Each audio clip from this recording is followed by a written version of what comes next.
Today's episode comes to you from the Blue Chew Studio. Get 10% off your first month of Blue Chew Gold with the code 83weeks at bluechew.com.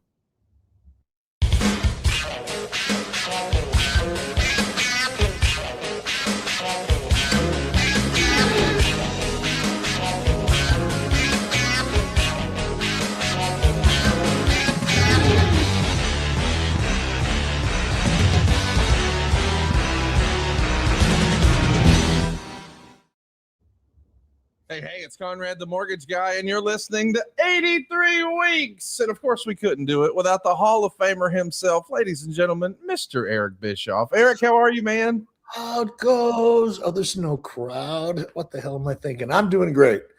Doing great. Had a rough week last weekend, and have had time to kind of deal with it, and feeling great. Looking forward to this show. We are live at 83weeks.com. We usually come to you each and every Friday morning, but we had a little fun a few weeks in a row, and we thought, hey, let's wake up and do some wrestling chatter together on a Saturday morning. I, for one, I know that this is probably not best for biz, so I don't know how often we'll do this, but I like talking about wrestling on a Saturday morning. It makes me think about my childhood fandom.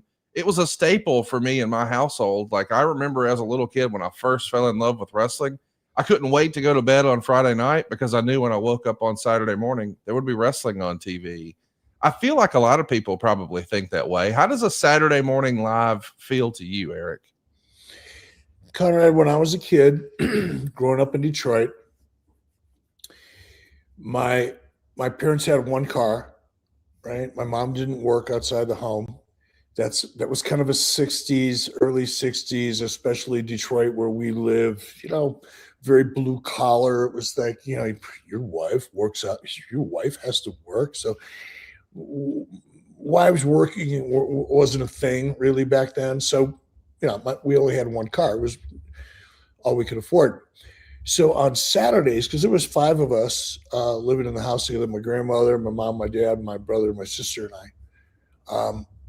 6 actually. So on Saturday mornings, that was the only time during the week that my mom could go grocery shopping and put the groceries in the car and drive them home, was on Saturday, because she would drive my dad to work. My dad worked 6-7 days a week.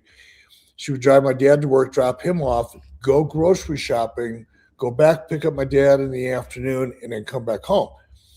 That was the routine, right? So on Saturday mornings, when my mom and my dad left me and my brothers, before my sister came along, left me and my brother home alone, the first thing we'd do is like raid the refrigerator, and we put scoops of ice cream in our Raisin Bran and all kinds of crazy stuff that we could get away with when mom and dad weren't home. Drink all the chocolate milk and all that crazy shit, and then we'd watch cartoons, and it started out with the traditional, Bugs Bunny and Roadrunner and Heckle and Jekyll and, just the cartoons du jour of the early 60s, right? But as you got later in the morning, you would segue into big time wrestling on CKLW from Windsor, Canada, right? Right across the river from Detroit. It's like you could hit it with a Frisbee, right? But that's where we got I think it was Channel 9. That's where we got our, the wrestling. And of course, watching pro wrestling with my grandmother was my very first exposure to it. So anyway, my mom and my dad would leave, and I've got my brother who's 4 years younger than me. So, I could pretty much toss him around wherever I wanted to. So we would watch big time wrestling, right? And then, of course, when it was over, what do you think we did? We pretended we were wrestling. And sometimes we do it in slow motion, and sometimes it would be a little more fun than that, really. But that's my Saturday morning and introduction into professional wrestling. And I think probably, a fair amount of people have something similar to that. I'm excited for us to jump into some of our wrestling conversation today. We are live. If you've got a question for Eric, we want to hear from you. Tell us about your favorite Saturday morning routines with regards to wrestling. I feel like Eric and I are not alone. Wrestling was always a Saturday morning part of most of our lives. Let's talk about something that we covered a few weeks ago, and it feels like maybe there's been an about face. I don't know if you saw the news yesterday, Eric, but the word out of Las Vegas is the blackout that was put down for WrestleMania watch parties has now been lifted. A lot of people remember that last year there were tons of celebrations and bars and restaurants and just lots of different venues doing WrestleMania watch parties. And I think that's part of, the package that WWE negotiated with the municipality of Las Vegas, that, hey, we're going to bring a bunch of people in and this is going to be a big boom to the economy and it's going to have a big economic impact. I think those are the type of words they use for that sort of thing. Well, it was confirmed yesterday from Stadium Swim's Instagram account. Yes, we are showing WrestleMania. The blackout has been lifted. So Circumania is back on. WrestleMania will be shown on their 143-foot screen. If you've never seen this, it's quite a setup.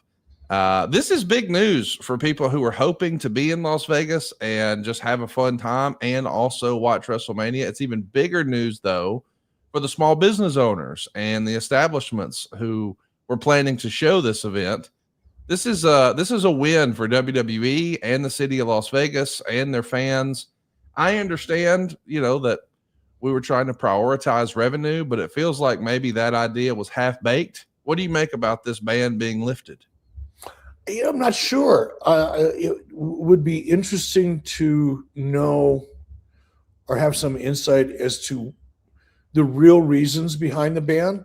I mean, there's, the conclusions we can all, including myself, jump to, the obvious reasons, of course. But I'm just curious if there's a larger reason or strategy at play here. Could it be an adjustment to ticket sales? Of course it could. Could it be really a reaction to an already depressed tourism market that has nothing to do with WWE? It's just Las Vegas in general, and perhaps opening this door up to encourage a little more traffic locally was, no, I don't want to say a compromise, but maybe it was a decision that was agreed to and thought of best in the both parties' interest, that being the local city and marketing there and WWE. And I think there just might be more to it than the obvious. It'd be interesting to know that before I could really comment on it. Certainly the speculation was, hey, ticket sales are down, brother. They're down like 18%. And of course, WWE was going back to the exact same town they were in last year, when really things have not necessarily improved in the economy here in America. So if money's a little tighter and there is a sense of sameness, I think everyone understood that, hey, you're going to see a little bit of a dip. But I imagine for WWE to change their plans, because they had announced that this year's WrestleMania was going to be in New Orleans and then rescinded that and said, well, not so fast, my friend. We're going back to Las Vegas. I can only assume that WWE brass were able to negotiate an even bigger deal, a bigger rights fee, if you will, and some greater tax strategies or better rental rates. I mean, I don't think it's a secret, but a lot of times when WWE comes in to negotiate, they wind up getting, maybe some free travel, certainly a free building, maybe a big tax break, but also a hefty 2 fee as well. So they're going to get paid in multiple ways to go back to Las Vegas. But I do think that the market was soft on tickets. So as a result, they went kind of old school and did a 50-mile blackout with Johan Promotions. Maybe you're not familiar with that name, but that is the standard sort of pay-per-view distributor. Like if you were going to watch at a Hooters or a bar or something like that, they wouldn't just go to DirecTV and buy the pay-per-view sort of thing. They would do that through Johan Promotions. Well, Johan had put the word out that, hey, if you're within a 50-mile radius of Las Vegas, you can't show it. That's now been lifted and things are back on. So that's great news for the local Las Vegas economy. But this is coupled with great news for wrestling fans who want to be in the building, not necessarily at a bar or a casino, but inside the stadium for WrestleMania. WrestleMania tickets are now dropping in price drastically. We had the previous cheapest ticket was $254. It's now down to $177. So they are reducing those ticket prices. Even on the secondary market, you've seen some of those starting to drop a little bit. I don't think this is necessarily a bad thing, but I know it's created some discourse online about, hey, aren't they kind of punishing their most loyal fans who paid first? Which I get. Like, hey, tickets are on sale. I'm really excited. I'm gonna be the first in line. I'm gonna buy it. If I would have waited a little while, maybe I could have gotten a better deal. Now that's not always the case. Dynamic pricing has been a thing with WWE. So there were people in previous years' WrestleManias who were first in line to buy, and they got a better deal. Tickets actually rose later. What do you make of this decision from WWE to reduce the ticket price? Did you remember ever doing that in WCW at any time? Like, hey, we tried it, we sold some tickets, but we're not going to meet our goals. Let's reduce the ticket price. Do you remember doing that at all in WCW? No, I don't, because before I got into management, I had I had zero visibility into how decisions to market live events. Had no idea how it took place, right? I didn't know if there was any metrics used, who made the decisions, how the decisions were made, whatever. But regardless of all that, the technology didn't exist back then that allowed you to look at data in real time to the extent that you can now. So I'm sure there were times when probably guys like Gary Juster, Jim Barnett, or any of the local, regional promoters. There was another one down there that passed away just a couple of years ago. I can't remember his name right now. I feel bad about that. But he had been a longtime promoter of Crockett Promotions down in the Southeast. That's who we were working with. And I'm sure that those people, those independent promoters, along with our in-house like Gary Juster, probably wished they were able to scale down tickets, but that opportunity didn't really exist the way it does today. So because of that, no, I don't remember it. I really don't.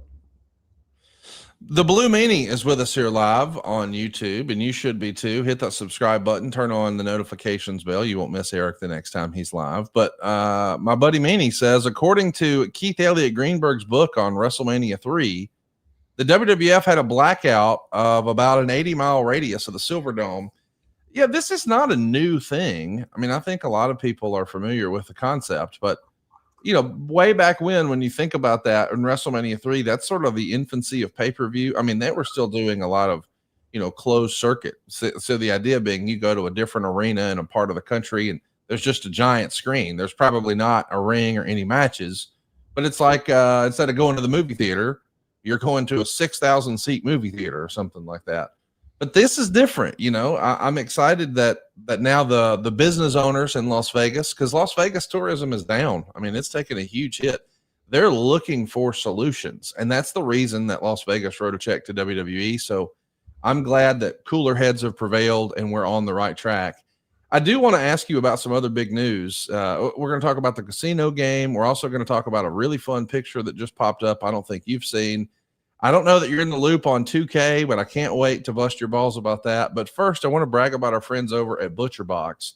I just want to tell you before we get too deep into ButcherBox, last night I threw a bunch of steaks, and I mean a bunch, on the RecTech last night, and they were absolutely fantastic. I'm so excited that it's starting to warm up, and as winter fades and your calendar's starting to fill up, it can get a lot harder to eat healthy. When you're busy, what's in your fridge matters more. ButcherBox delivers whole, responsibly sourced protein options. No antibiotics, no added hormones, no additives, just clean fuel that makes feeling lighter, sharper, and energized a whole lot easier. Last night, I just want to brag on it, man. I threw them on the RecTech, these multiple steaks, because I wanted to cook enough for yesterday and then again for today at lunch. And Megan, as soon as she cut into it and took her first bite, she said, Conrad, this is the best steak we've had in a long time. And I don't know how much of that because I'm a damn good chef and I know how to make a great medium rare steak. I mean, Eric thinks he can make one better than me. That's not true. Yeah, I don't know. But ButcherBox, dude, it's the secret is the meat. I mean, I just want to repeat what I was saying right there because I think this gets glossed over a lot. No antibiotics, no added hormones, no additives. ButcherBox delivers over 100 different premium protein options straight to your door. You get that 100% grass-fed beef. You get free-range organic chicken. You've got crate-free pork. You've even got wild-caught seafood. It's all responsibly raised and thoughtfully sourced, so you're never guessing what's on your plate.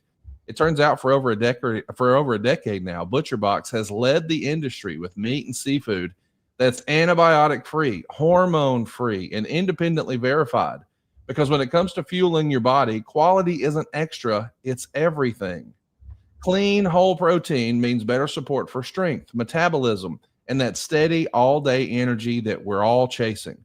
Every product from ButcherBox meets the same rigorous standards. There's no unnecessary additives. There's never an artificial ingredient, no mystery fillers. I believe in this product. I know you will too. And I want you to know that ButcherBox has fully customizable plans that fit your routine, your goals, and your schedule.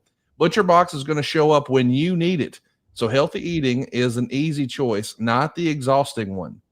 I love this. I know you will too. Every box ships free. Members get access to recipes and tips and exclusive deals that make eating clean, high-quality protein simple, consistent, and actually doable.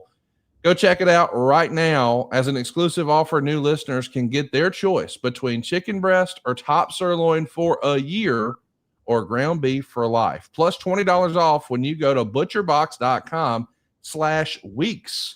That's right. Hey, Conrad, can I jump in here real quick? Hang on one second. Hang on. That's right. Your choice of chicken breast or top sirloin for a year or ground beef for life, plus $20 off your first box, always with free shipping. That's butcherbox.com/weeks. Don't forget to use our link so they know we sent you. Butcherbox.com/weeks. Now, Eric, I know this is near and dear to your heart. I'm in your wheelhouse right now, aren't I? Man, you were so. I mean, I jumped the gun. I jumped right in the middle of your read because I was so concerned that I wasn't going to be able to share my experience. And you've covered the stakes. I don't need to do that.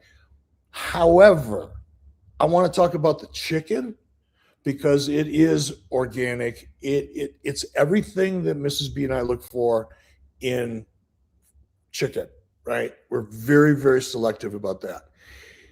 And that's what you get from ButcherBox. And they're phenomenal. I mean, they're really excellent chicken breasts and chicken. I use whole chicken and we've done chicken breast. The other one, I can't let this read go by without talking about the bacon. Like, this bacon has changed my life. I mean, that's too big of a statement. It's not changed it, but it's improved it immensely. Now, I've always kind of dug bacon every once in a while, but now it's a part of the plan. It's a consistent thing because bacon is so, so good. Just had to toss that in there, man. It's good stuff. Go check it out, man. You can hear the enthusiasm in our voice. I mean, you know, we're regular grillers here at the Thompson household. We grill probably 5 nights a week. But when Megan hit me with, hey, this is the best steak we've had in a long time. And listen, I can be honest. I tried something pretty fancy for Valentine's Day. I went as highfalutin as I could on a cut of meat. I way overspent on it. She liked this one better. ButcherBox not only tastes better, but it's also more affordable, and you're going to feel better about it. You're going to feel better eating it. Go right now, butcherbox.com/weeks. You'll be glad you did. Hey, we are live right now, and we want to hear your questions. So if you got one, keep them coming. Black Sheep Genealogy has a great question here. He says, Easy-E, ASMR videos win? Does Eric experience ASMR? I am one of many soothed to sleep by the unique timbre of his voice. Tapping on the big gold while whispering about its history would go so hard. Please hit us with your version of the go to sleep for the 3 count. Your fan service is always on point. Are you a big ASMR guy? Are you in the loop on this? A little bit. And am I reading right? Did Black Sheep Genealogy pay $300 to ask me that question? He did. So you better give a good answer. Man, that must be some kind of record here. Wow. Well, thank you for that. And I do use a tech every once in a while. There's a couple of apps that I have downloaded for different. Here's what I believe to be true for me. I believe, like everything, music creates a vibration. Vibrations can create a state in different levels of state. And I seek out music to put me in the mood I want to be in any given moment, if that makes sense. And that's kind of what we're talking about here with a different wavelength of vibration. Can be very therapeutic, relaxing, whatever. So yeah, I'm pretty familiar, but I'm not a consistent user. She tagged back in and said, yes, she did ask the question, and she's a woman. So how about that? You got a little female love. I think that stubble is doing magic here for us live today. Maybe that's a new thing you got to do. Hey, why don't you just talk a little bit about the big gold belt, and we're going to go to a one shot of you, and I want you to just lean into a little ASMR and just talk about how important the big gold belt was, or some of the matches or moments, or give us a couple of sentences, and then we'll move on. In any sport, there are stakes, there are goals. They're called championships. And this championship, one of the most recognized by fans throughout the world, is referred to as the big gold belt. You understood the assignment and you hit a home run. Thank you very much, Mr. Bischoff. Keep those questions coming. And thank you so much for the support, Black Sheep Genealogy. That was very cool of you. You know, we never know how many female listeners we have. Eric and I always sort of joke, hey, both of you, thank you for listening. But we appreciate you jumping on with us this Saturday morning. Absolutely. AOTV Productions has a great question, one you and I have not talked about, probably because we don't know how it's going to shake out, but it is worth discussing. He wants to know, Eric, what are your thoughts on what's going on with the Dibiase family? Maybe some of our listeners haven't been keeping up with this, but Ted Dibiase Jr. is on trial for his life, and it's set to resume on March 16th. So that's this coming Monday. He's facing 13 different counts: conspiracy, wire fraud, theft of federal funds, and money laundering. If convicted on all, he could face decades in prison, up to 20 years per wire fraud count, 10 years per theft and money laundering count, 5 years for conspiracy. This is the only criminal trial to date for that now infamous Mississippi welfare scandal. I guess there was like $100 million of misappropriated funds. That this all went down between like 2016 and 2020. So listen, there's going to be a lot of reports on this next week. There's been some kind of salacious stuff that I don't know needs to be discussed until we know what the final verdict is about what his relationship was with some of the other parties that were involved. But you got to know Ted Dibiase a little bit. But did you ever spend any time with Ted Dibiase Jr.? And have you been keeping up with this trial in Mississippi at all, Eric? I'm aware of it, and I make a point of looking for it. If I hear something is out there, I'll seek it out to get an update. Primarily because I feel for Ted Dibiase. I've never met Ted Jr., so I don't have any real connection there, other than he's a friend of mine's son. And as such, I pay attention. I've seen Ted a few times over the last year or two in person, and I don't bring it up. If he chose to, I would certainly, engage in whatever kind of conversation he wanted to have. But I'm supportive of Ted because he is a friend. I don't know enough about the case to talk about, anything other than just I'm aware of it. But I do feel bad for Ted. This is just this. I can't imagine. I just can't imagine, going through something like this, and the fear of the what if. There's some potential very serious what ifs at the end of that question, and thinking about that and how it impacts everybody in the family is pretty overwhelming emotionally, and I have a lot of empathy for Ted. Well said. I think we're all keeping our fingers crossed and hoping that, justice is served, but we also keep that family in mind. I can't imagine, the stress that this has on your friend, Ted Dibiase Sr.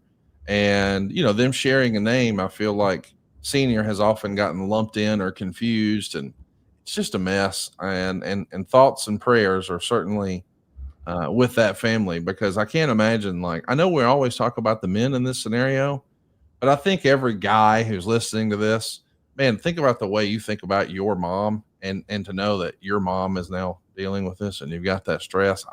I know that sounds crazy, and maybe it's because I'm a mama's boy, Eric, but I can't help but think about Ted Sr.'s wife and Ted Jr.'s mom. Like, man, I just hate this for her. That's what I mean. It's the collateral damage. Yes.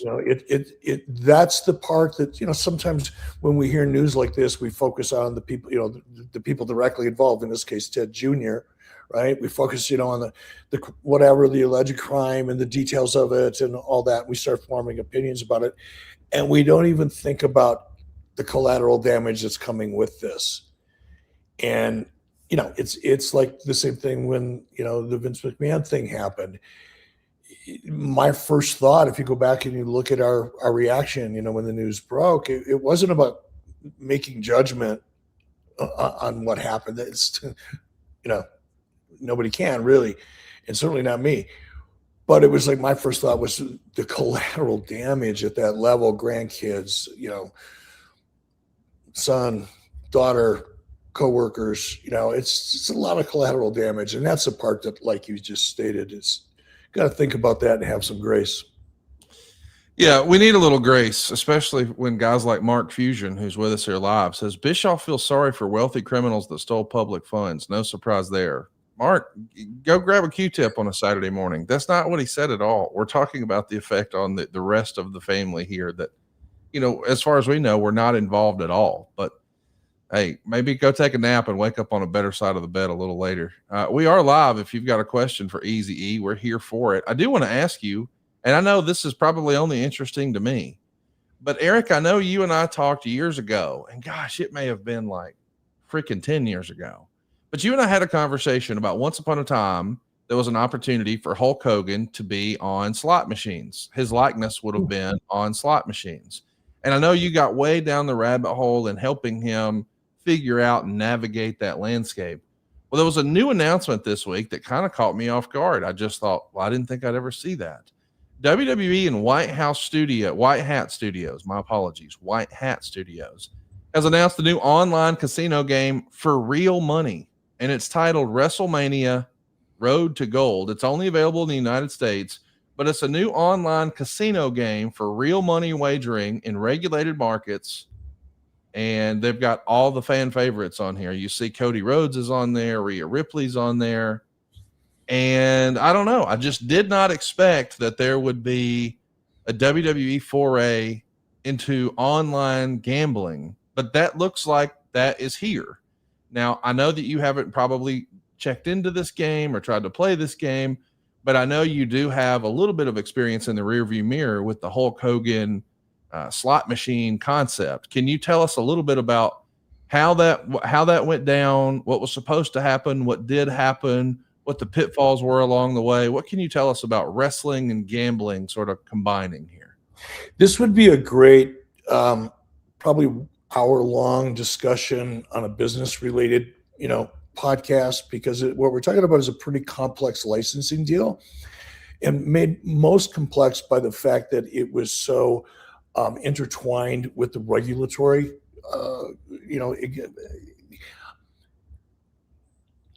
gaming from a legal perspective and what you can do today versus what you could do in the process that you had to go through back then when I was involved in this, because I was directly involved in it, is a completely different landscape. Got to start off with that. Two different challenges altogether, or opportunities. So going back to Hulk, I brought the license, the Hulk Hogan license, to online gaming. Now, at the time, online gaming was really only profitable for money, and possible really in certain markets. For example, in the UK, it's everywhere, right? So what we did is we put together a licensing. MX Gaming was the name of our company, and we had a developer from Brazil or from Argentina who was really, really good at what he did in terms of coding and building these machines. I would go out, along with another partner of mine at the time, go out and find certain licenses that the market, as it was defined by the online gaming partners we were in business with, they would give us the demographics. We would go out and find licenses that fit the demo that our distributors, in this case, were looking for. For example, I started out with Hulk Hogan. That's what got us in the door. But David Hasselhoff was one, because of David Hasselhoff's, to this day, footprint as intellectual property in the UK and Germany and other markets like that. He was important to them. So we went out and got the rights to David Hasselhoff. Chevy Chase.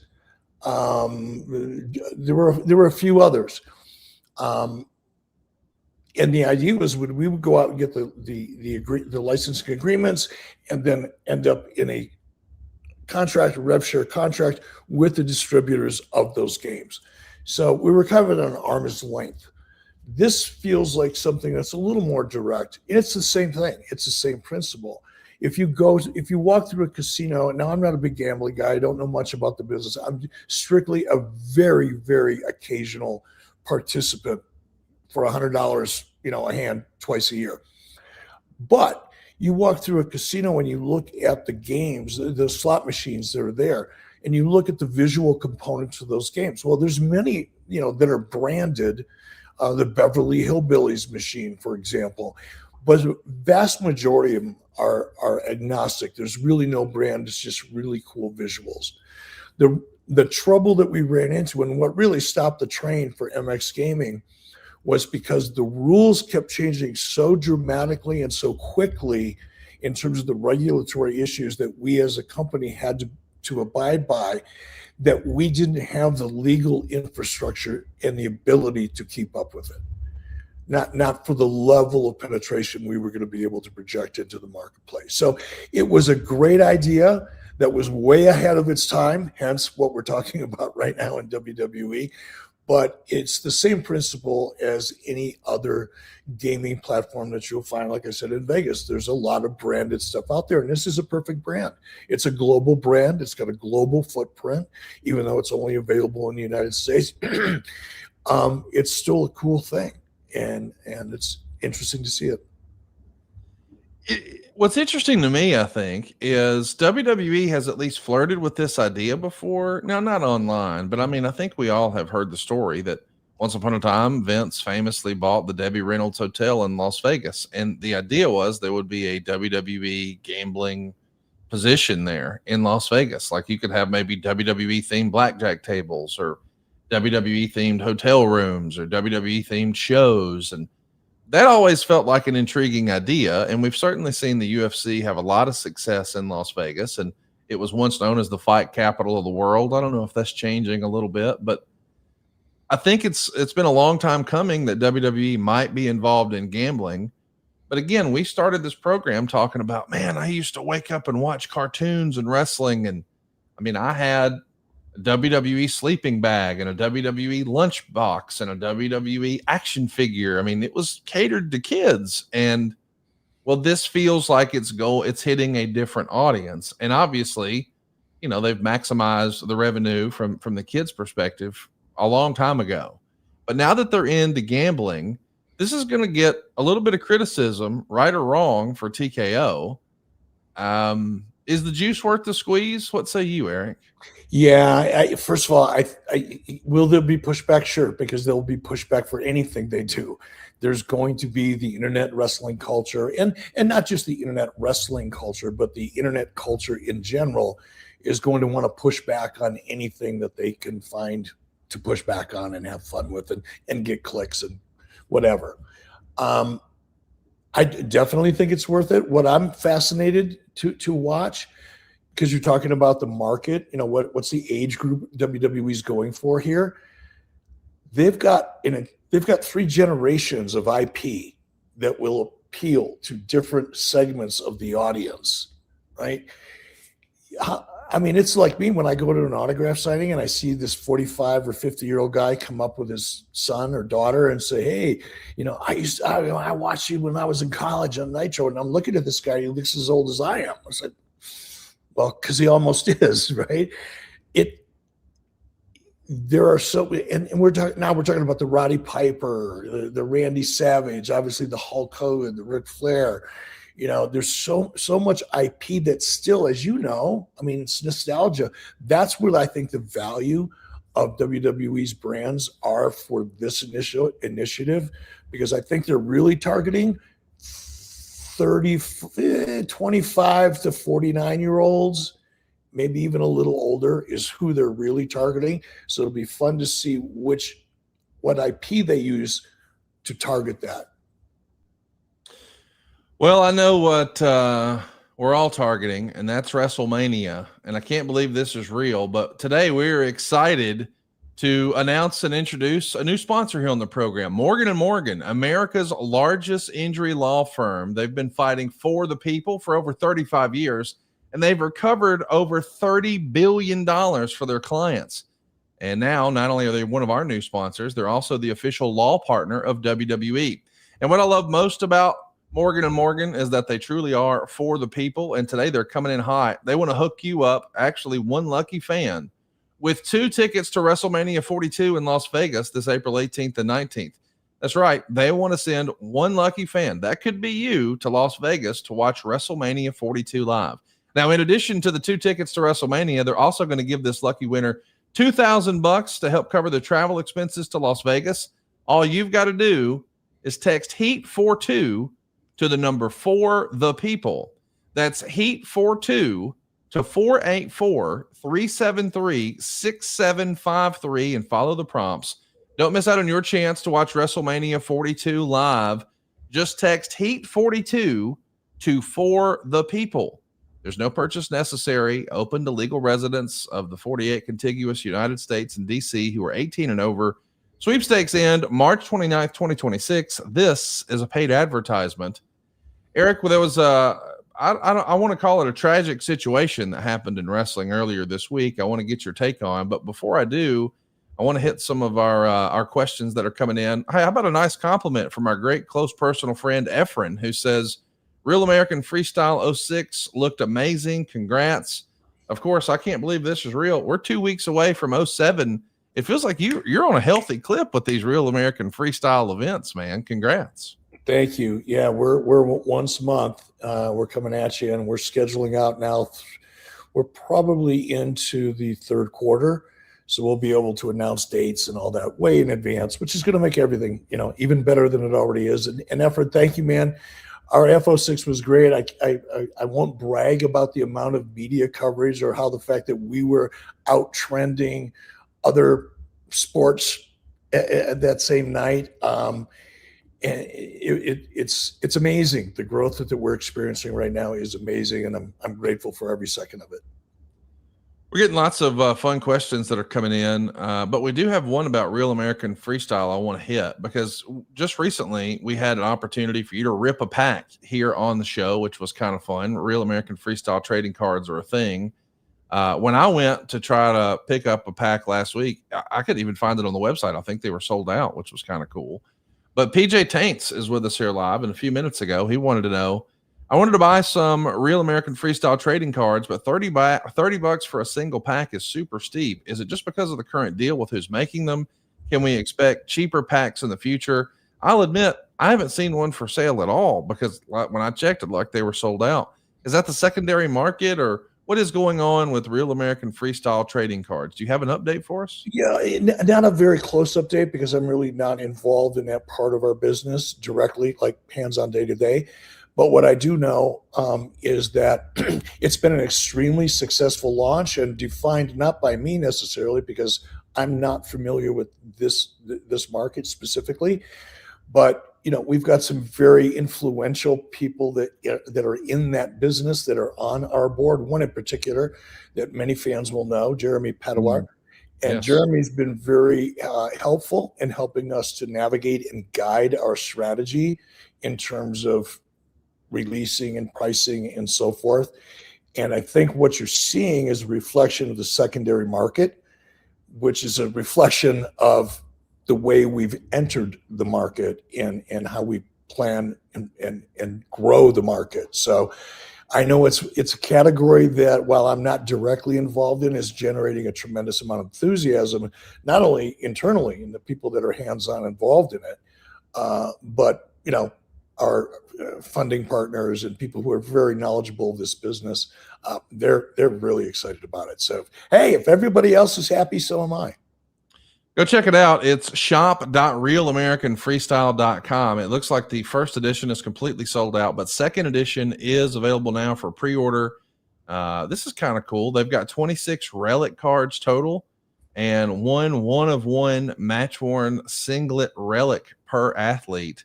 That's kind of cool. So there's 25 athletes, and they're all going to have a one of one card with the singlet in there. That's kind of neat. I haven't had a chance to hold them in my hand. I am going to be at Real American Freestyle in Tampa. I hope you'll make plans to join us at realamericanfreestyle.com. Eric, I do want to talk about one of the bigger pieces of news that have happened. I guess we'll call it the second half of the week here. A little bit of controversy and a little bit of tragic news. Of course, I'm talking about Dallas from OVW. He was an OVW referee who was in the middle of a live, I guess, television taping, and disaster struck. He took a ref bump that did not go according to plan. But I don't know that everybody knew that at the time. He suffered a concussion and a brain bleed. And as we're speaking now, he is in the hospital, seemingly in good spirits. He made a statement online and obviously is going to be taking a little bit of a break. But there's been a lot of discourse about proper safety protocol in wrestling because Dallas was having a seizure on the mat. And Dallas, I believe, has requested that the video be removed. So we're not going to show the video, but it is out there on social if you want to get it. But at his request, hey, we're not going to show it either. But this does bring about a discussion about, what should happen when something happens that's off script and is potentially dangerous and harmful. And I know once upon a time, we as fans knew, or we grew to learn, that when a referee would throw up the big X, that means, hey, something happened. And then they sort of turned that into a storytelling device. And now maybe people aren't exactly sure, like, hey, he's selling, or is he really hurt? Now, you have been at a lot of live wrestling events. Sometimes you may or may not have been in the gorilla position, but we all understand that a lot of times there's a referee with an IFB in his ear, and then someone is communicating instructions to him either from the gorilla position or in the truck. That's the way it happens at bigger presentations. I don't pretend to know what's happening in OVW, but I do know it's brought about a discussion about when should we stop the story, so to speak. I know that sounds silly, but I think Chris Nowinski has been pretty forthright in saying, hey, it's okay if you don't finish a match every now and again, to just look out for performer safety. We don't have to continue the story. We can just stop the match. I know you probably haven't seen the footage, but this is I have. Okay. So talk to me a little bit about, not necessarily, because I know everybody's jumping on and they're clowning on OVW and they're clowning on Al Snow, and they're specifically saying, oh, don't book the wrestlers involved. If folks weren't trained and they didn't have a plan and they didn't have a discussion, that's first of all, I'm glad Dallas is okay and seemingly on the mend. That's most important. But I'm hoping this can become a teachable moment for not just OVW, but the entire wrestling world at large. And we can institute maybe some best practices here. How does all this shake you? And what would your response be at this point, Eric? My response to what? Or who? Well, how this happened, the incident. I mean, you saw the video, and we do have the OVW statement and Dallas's. We'll go ahead and show those now. But no, I'll give you my reaction to it, I guess, is what you're looking for. Everybody fucked up. Yeah. There's that simple. And there's really only one thing that should have happened in that situation. And that would be to shut the show down and make sure this young man wasn't in a situation worse than he obviously was. Because that could have been true too. That's the first thing that comes to my mind. And if there's any discussion outside of that, I probably wouldn't be able to spend a lot of time listening to it. It's potentially life or death. Now, I think where everybody fucked up is in what's unique about this situation. It's usually the referee who's in a position to talk to the truck if a talent gets hurt. Here, you've reversed the situation. Referees are generally kind of trained for that, or at least have thought through how they would react to that situation, because it's possible as a referee that you're going to be faced with that sometime. And I'm sure if there's any basic wrestling training schools out there, that's probably something that either is or should be in the curriculum.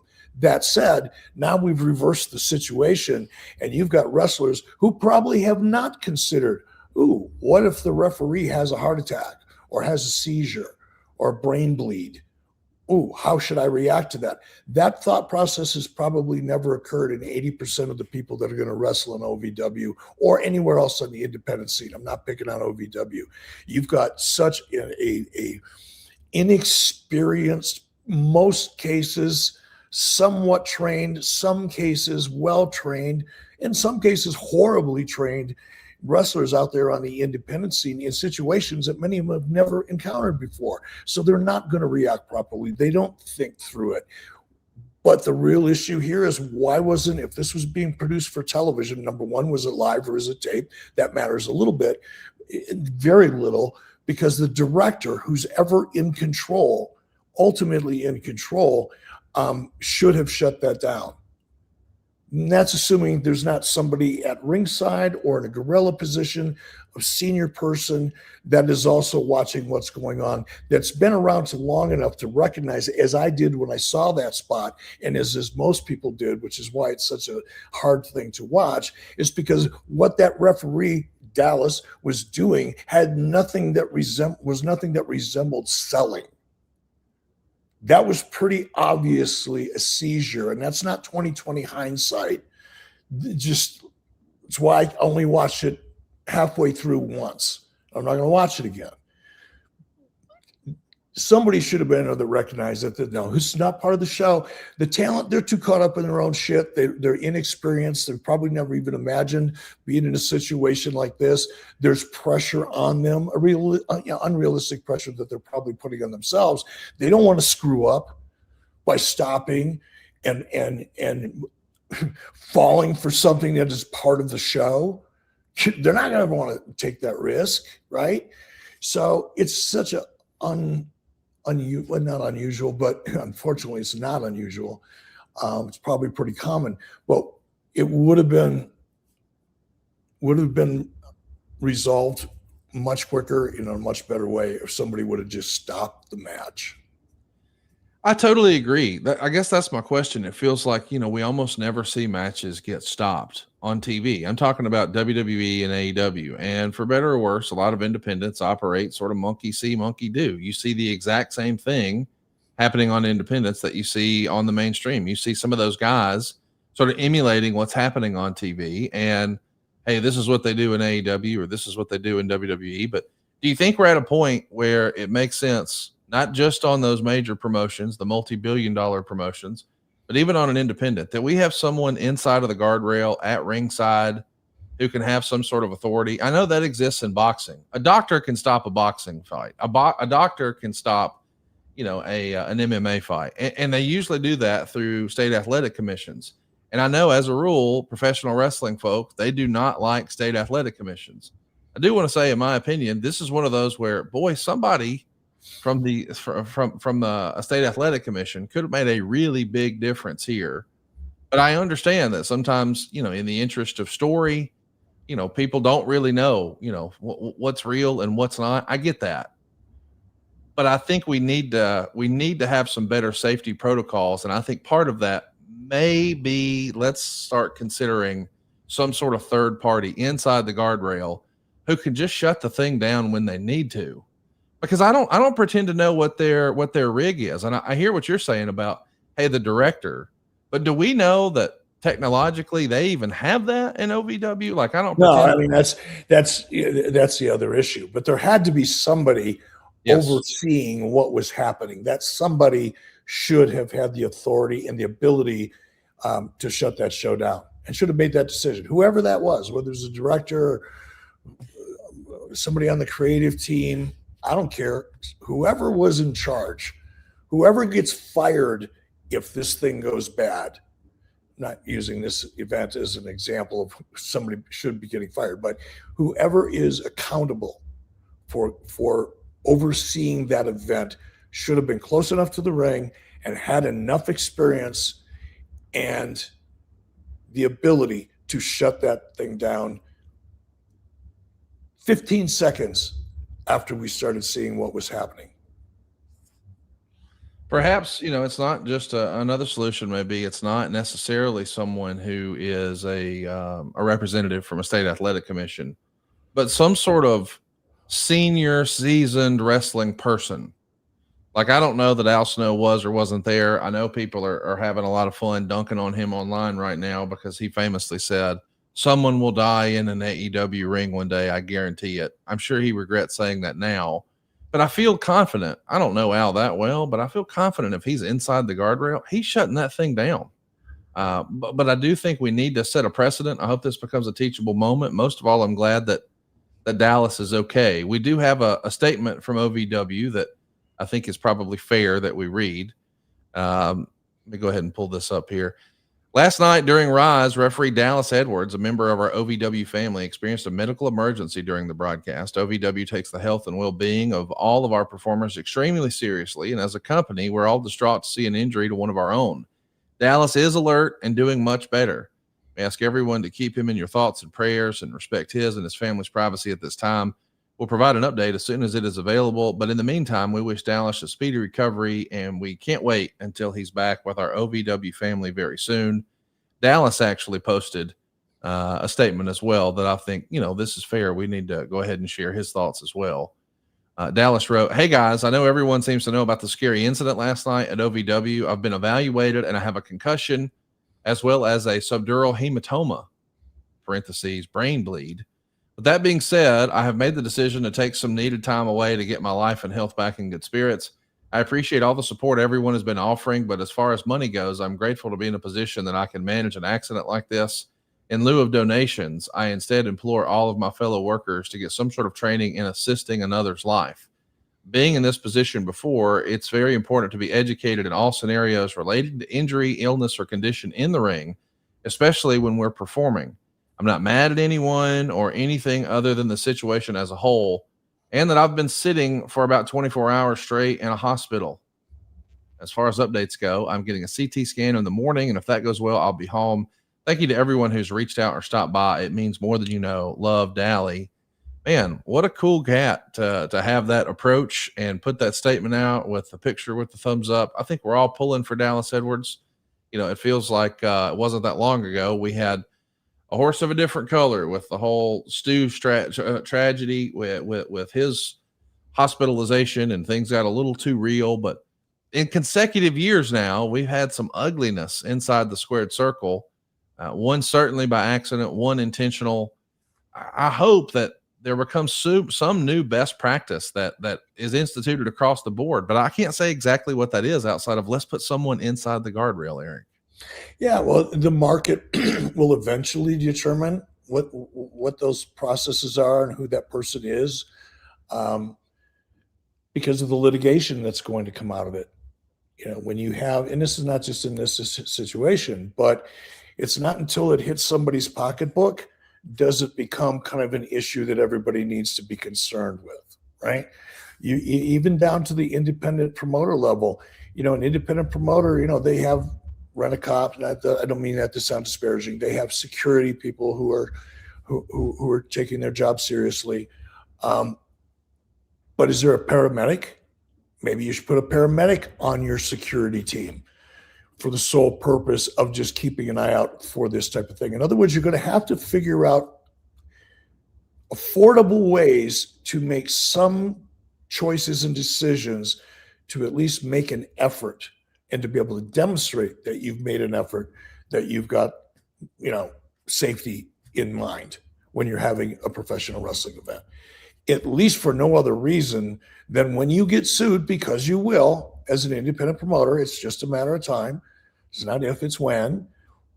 If you've got any money for people to sue you for, and when an injury or a fight or something happens at one of your events, you're going to have some lawyer come knocking on your door. At least if you've demonstrated that you made an attempt, perhaps that's something that could work in your favor down the road. But it's going to happen. So I think once a couple people, get sued and it makes headlines and everybody decides, oh, we need a process because we can't afford to get sued anymore. Well, thoughts and prayers with Dallas. I hope his CT scan goes really, really great, and I hope he is able to continue to pursue his dreams, whether they're in wrestling or out of wrestling. I know he's been around working GCW and OVW, and he's clearly just a big wrestling fan like us, and we're all pulling for him. I do want to take a break here and brag about our friends over at Harry's. I don't know if you're in the loop on this, but hey, have you priced razors recently? Like $30 for 8 refills? That's a total scam. That's why I'm obsessed with Harry's Plus. Harry's Plus is the most advanced pivoting system to reach every corner on your face. They've got a refined blade tech for a closer, smoother shave. They've also got Harry's heaviest handle ever. It's a weighted metal handle for added comfort and control. Every cartridge includes a lubricating strip with aloe and vitamin E to calm your skin while you're shaving. The blade spacing is perfect. It's optimized to glide smoothly and avoid clogging. Drugstore blades are just going to clog so fast. But maybe the best thing about Harry's Plus is how affordable it is. You see, Harry's owns their own world-class blade factory in Germany, so there's no outsourcing. That means there's no middlemen.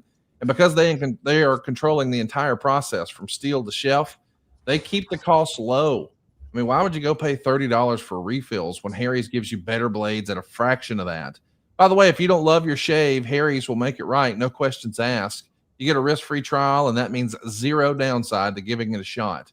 As a reminder, this is Harry's heaviest razor yet. It's made from metal. I'm talking about Harry's Plus. It's never plastic. It's designed to fit comfortably in your hand. And a heavier handle just means more control and a more luxe feel. Let's just be honest.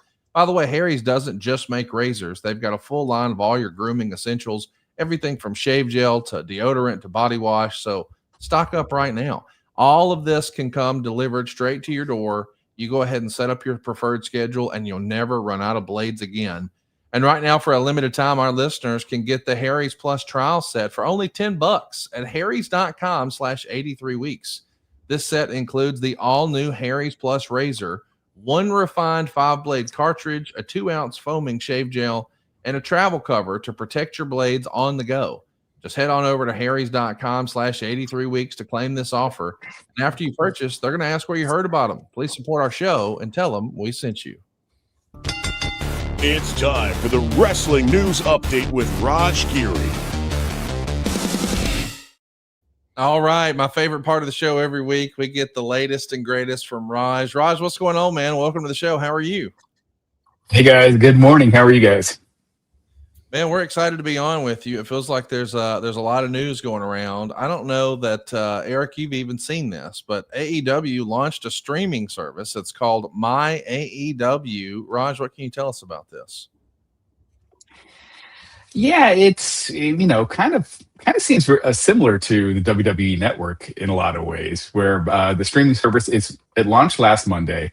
It'll have live and on-demand events, but it's for fans outside the U.S. and Canada. So it kind of seems like a response to Triller and their ongoing problems.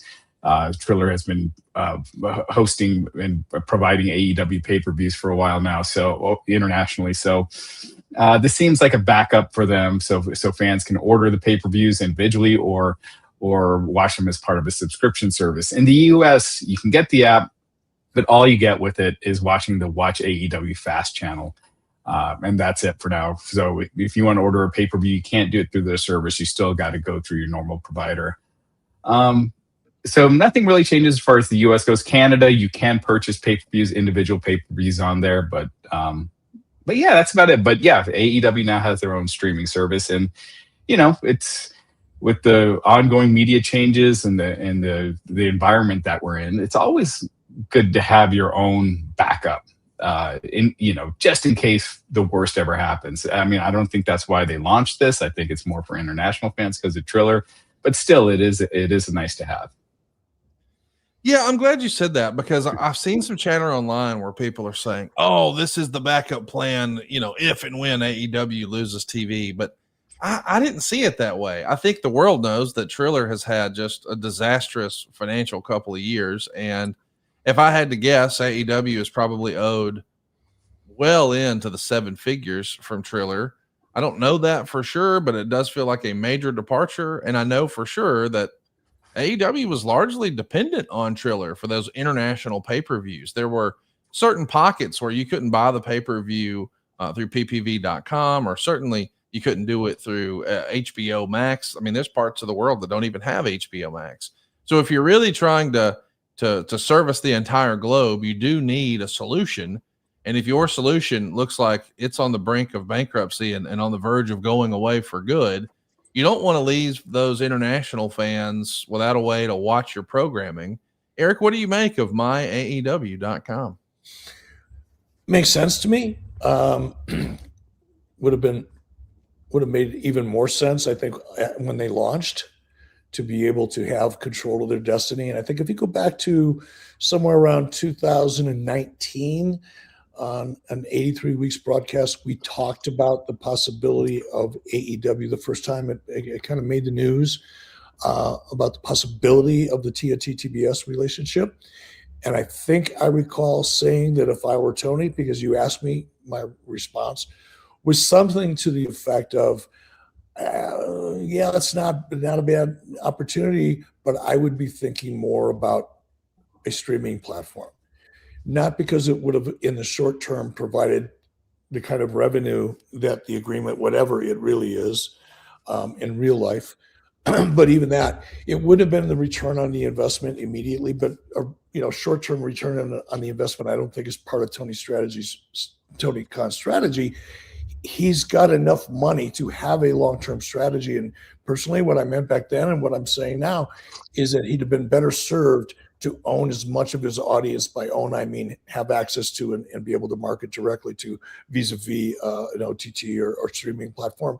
If he would have started that 5 years ago, 6 years ago, his leverage in conversations that are going to be coming up at some point in terms of a renegotiation or pitching his show somewhere else, when you can come to that meeting with a briefcase full of hundreds of thousands, if not in some case millions of subscribers to your product, you've got a different level of conversation happening, as opposed to coming in having been essentially canceled from your previous network, ostensibly for lack of performance, and it didn't make financial sense. Now you're going to try to take that product who's basically been fired and apply for another job somewhere. You better have a freaking story. And I think had they owned their own streaming platform 4, 5, 6 years ago, they'd be having different conversations and would frankly just have more leverage. I do want to ask you about ticket sales, Raj. We're going to talk about WrestleMania ticket sales, but I saw last night, I believe, that AEW has announced, or at least MJF announced, hey, tickets are sold out for AEW Revolution this weekend.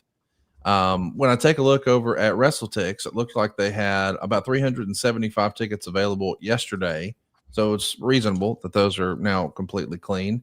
But they only set it up for 11,906. I feel like I've seen like 16,000 there before. Do you think the optics, Raj, of announcing a sellout is critical or important for AEW, or should they have released more tickets and opened up more tickets? Actually, let me ask you that, Eric. Like if you were in this seat and you see, hey, our original setup or configuration we've got is scaled for 11,906. We sell those clean. And I don't know if MJF did this on his own or what, but he announces with a stamp on social media, hey, sold out. That feels like that scares away potential fans from wanting to come buy more tickets. It doesn't stand to reason they could still open up a few more tickets. It feels like they could squeeze a few more in, but from a marketing perspective, where's the right balance, Eric, of we want the perception and the announcement and the PR of announcing a sellout versus, hey, we'd like to sell a couple thousand more tickets if we could.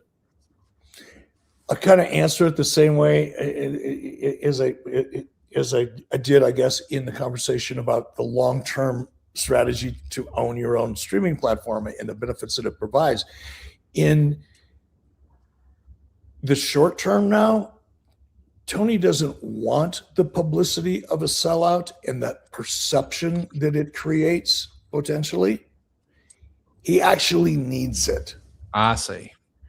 The couple thousand tickets or 1,000 or 200 or whatever you may sell by squeezing in a few more tickets to nudge your bottom line somehow is spit compared to where Tony's at. Meaning, who cares about that? That's not going to change the trajectory. What could change the trajectory, especially if you're able to get some consistency, are the data point that comes with marketing, promoting, advertising, spreading the word that you're selling out venues. Right. That implies growth. That implies success, right? That has far more value to Tony right now in the situation that he's in than the revenue 1,000 extra tickets can possibly provide. So let's talk about WrestleMania tickets. This is what everybody's been talking about, Raj, and I know you've been monitoring this situation. WrestleTix right now shows 37,520 tickets distributed for the Saturday WrestleMania. Sunday is a little better, 38,470. Of course, last year it feels like we were like 60,000. Now, there's still a bit of a runway. I mean, we were about a month away. What do you expect, Raj? We've seen ticket prices be reduced. We've also seen the blackout be lifted. What is your realistic expectation for the number of tickets sold? And is there anything WWE can do to get closer to where they were last year from a capacity standpoint? Yeah, well, it is a tough deal running a stadium 2 years in a row. It's one thing running an arena 2 years in a row. That's a lot easier to do. I mean, both companies do it all the time. But running a stadium, not only is it 2 years in a row, but it's at a time when Vegas tourism is down. They were down 8% last year.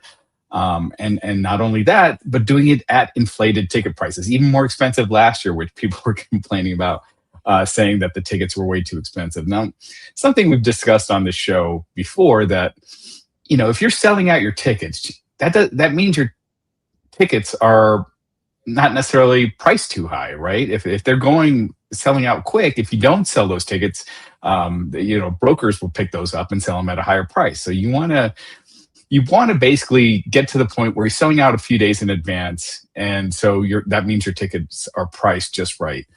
But in this case, they're moving a lot slower than last year. They're way below pace. They seem to be stuck at that 38,000 level for weeks now. And we'll see with this Cody, Randy Orton angle that they did on SmackDown, if that starts picking things up, or if fans are now conditioned to wait, towards when the event is close and then buy tickets, because that's when they're going to be the cheapest. You hit with pricing, you hit that point of diminishing returns where you keep going higher and higher and higher with ticket prices until now you're not getting your automatic sellouts and you're starting to see empty seats in the crowd. And that's when you start scaling the tickets down. I think WWE has hit that pricing point where they need to start bringing their tickets down, definitely for future events. It has just gotten too high for the normal fan. But again, two years in a row in a stadium. When All In did that in 2023 to 2024, they went from 72,000 to 44,000-ish. So it was like a 37% drop. WrestleMania won't have that kind of drop by the end. It'll probably be 45 to 50 at least, unless they really paper the crowd. So yeah, I mean they have dropped tickets. The ticket prices have gone from like $250. I believe it was $254 for night 2. Night 1 was $228. Now both nights, the cheapest tickets are $177. So they're bringing the prices down. We'll see what happens. But definitely a lot of things that working against them this year. Eric, what's your prediction on the final number of ticket sales? Like when the final tallies are done, I'm not saying what WWE announces, but what WrestleTix maybe announces, because I know sometimes there's an entertainment number that gets announced.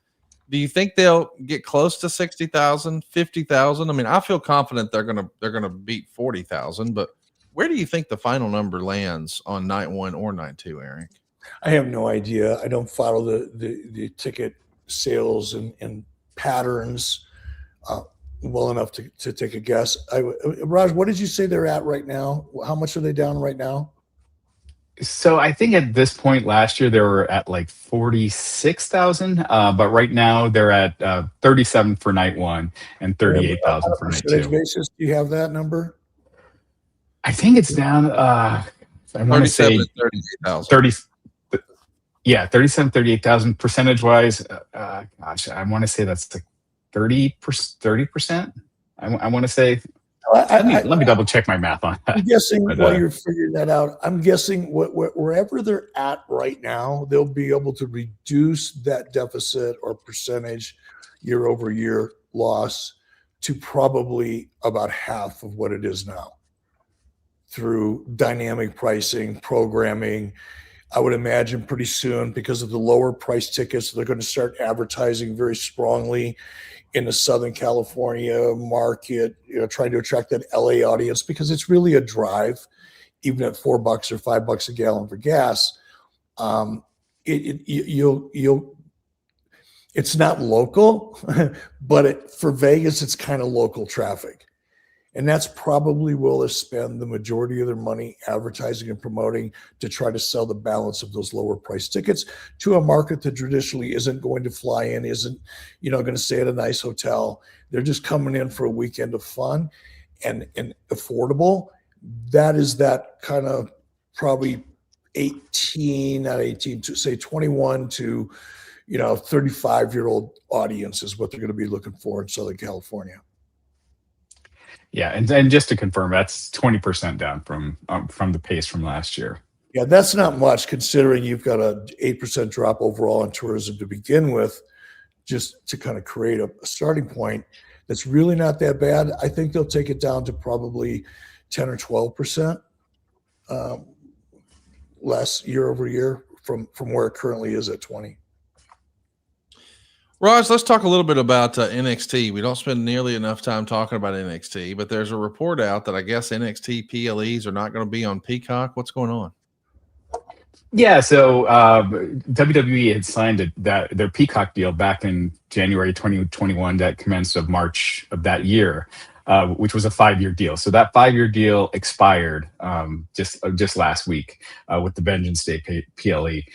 And with the deal, it included all WWE main roster shows. Obviously, they got out of that deal early to go to ESPN last fall, but the NXT PLEs remain. So now that entire Peacock deal is done, they have a separate deal for Saturday night's main event. So Saturday night's main event is still on Peacock, so WWE still has a relationship with Peacock, but NXT is kind of without a home right now. And it looks like, we'll see, but the next show will be on YouTube, which is the first time that an NXT or main roster PLE will be on YouTube. They do have their AAA shows, major shows on YouTube, but not main roster NXT. So I don't know if that's a sign of, again, how much people are willing to pay for these, or if they're just in a negotiating phase and it's going to take a little while before they sign a new deal. But right now it's going to be free for all on YouTube. Let's talk just a little bit about a report from ESPN. I don't know if this is real or not, but is it true that WWE maybe had some heartburn about ESPN reviewing their shows with a letter grade? Like, this is an A show, this is a B show, this is a C show. Is it what's real and what's not here, Raj? Well, I think the one thing that people are really jumping on is that when the WWE ESPN deal started, executives Matt Kenny and John Lasker, they had said that the editorial unit, the ESPN News, would be separate from WWE and they'd cover it the same.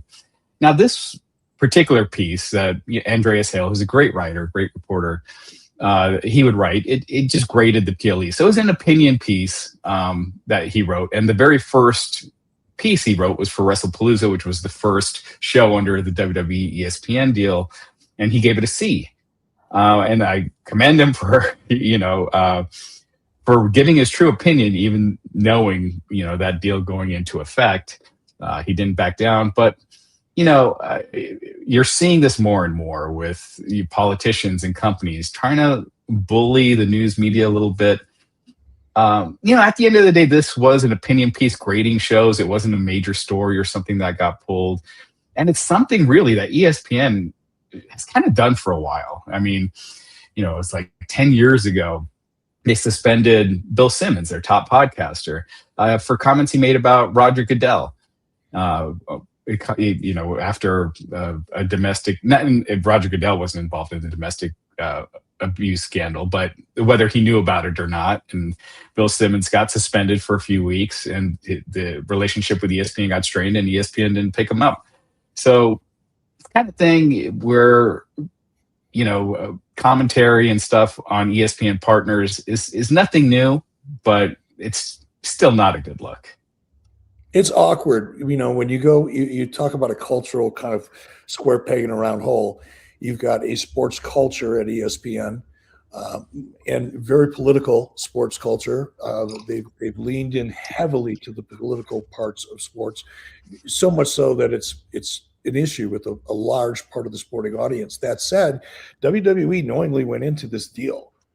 I mean, you kind of know, right? These are really, really smart people that know what's going on in the world, that were part of that decision. So,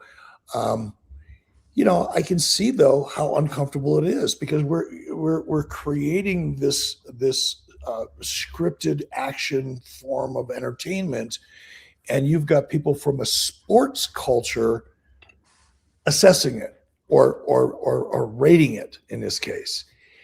And I can see how it's like, no, I don't want that. So I get both sides of it.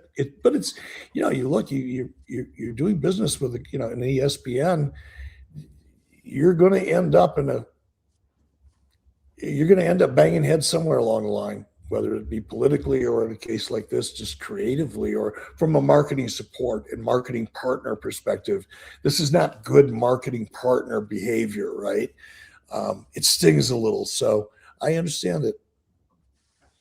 Raj, I know it's not something that we had necessarily planned to talk about, but one of the big conversations over the last week was Logan Paul challenging NFL players to a boxing match. And it looked like he was getting pretty far down the road.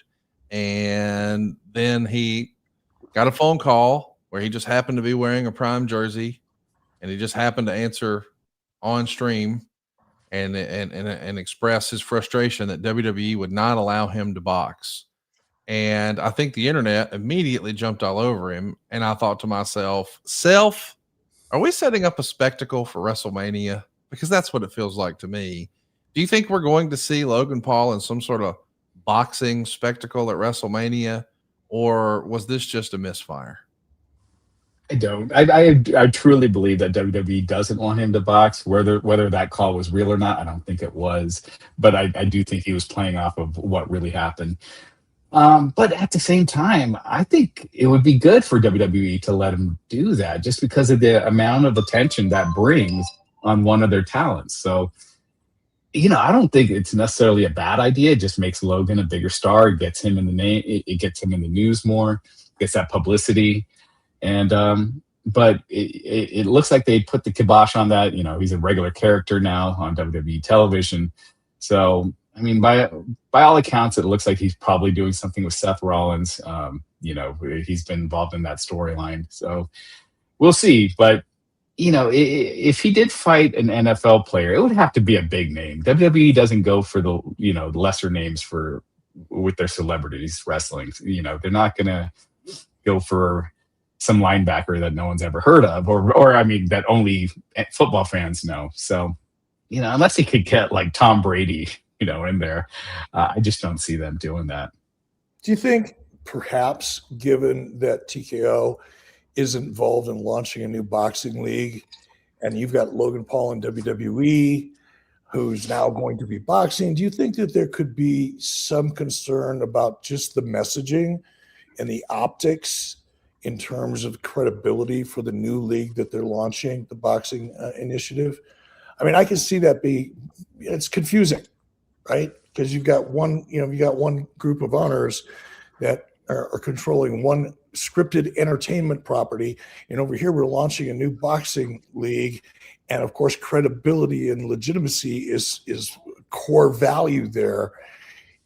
I can see them going, good idea, not right now.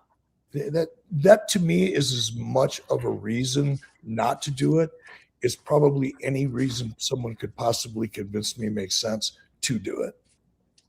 Eric, you saying that, I'm like, wow, that actually would be a great idea for TKO Boxing to have that Logan Paul fight on one of their shows, because I feel like they need something to really get this brand going. I could see what you're saying about wanting to disassociate from pro wrestling and not have that entertainment side mixed with the boxing side. But, you want something to kick off that brand, in a big way.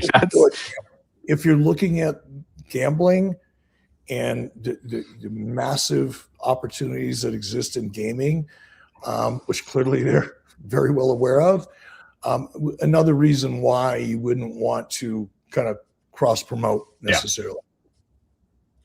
It is going to be interesting. But the biggest boxing fights. Yeah. Oh, I'm sorry. I was just going to say right now, the biggest boxing fights, you got Gina Carano and Ronda Rousey coming up in MMA. It's these big names from the past, Mike Tyson versus Jake Paul. It's interesting. I think Logan Paul being in boxing would definitely get a ton of attention. Oh, it sure would. It sure would. Not to correct you, Raj, but Le'Veon Bell is a running back, and he was a 3-time Pro Bowler, I think. So I know he's not Tom Brady, but he's not exactly a no-name. And I wasn't referring to Le'Veon Bell. Sure. Well, either way, I do want to ask you one more thing before we get you out of here. It feels like 2 months ago, man, everybody was talking about Jericho's in the Rumble. Jericho's in the Elimination Chamber. Nobody said shit with a mouthful in weeks. And then we see Chris Jericho at a movie premiere. I think he's a part of the new Margot's Got Money Troubles. So we saw some photographs of him on the red carpet there. And nobody has said anything, which makes me think he's probably going to pop up sooner rather than later. Do you think we'll see him at WrestleMania? Will it be the Monday after WrestleMania? Or do you think our suspicions have changed and he's not going to be in WWE? What's next? And when do you think we'll see him, Raj?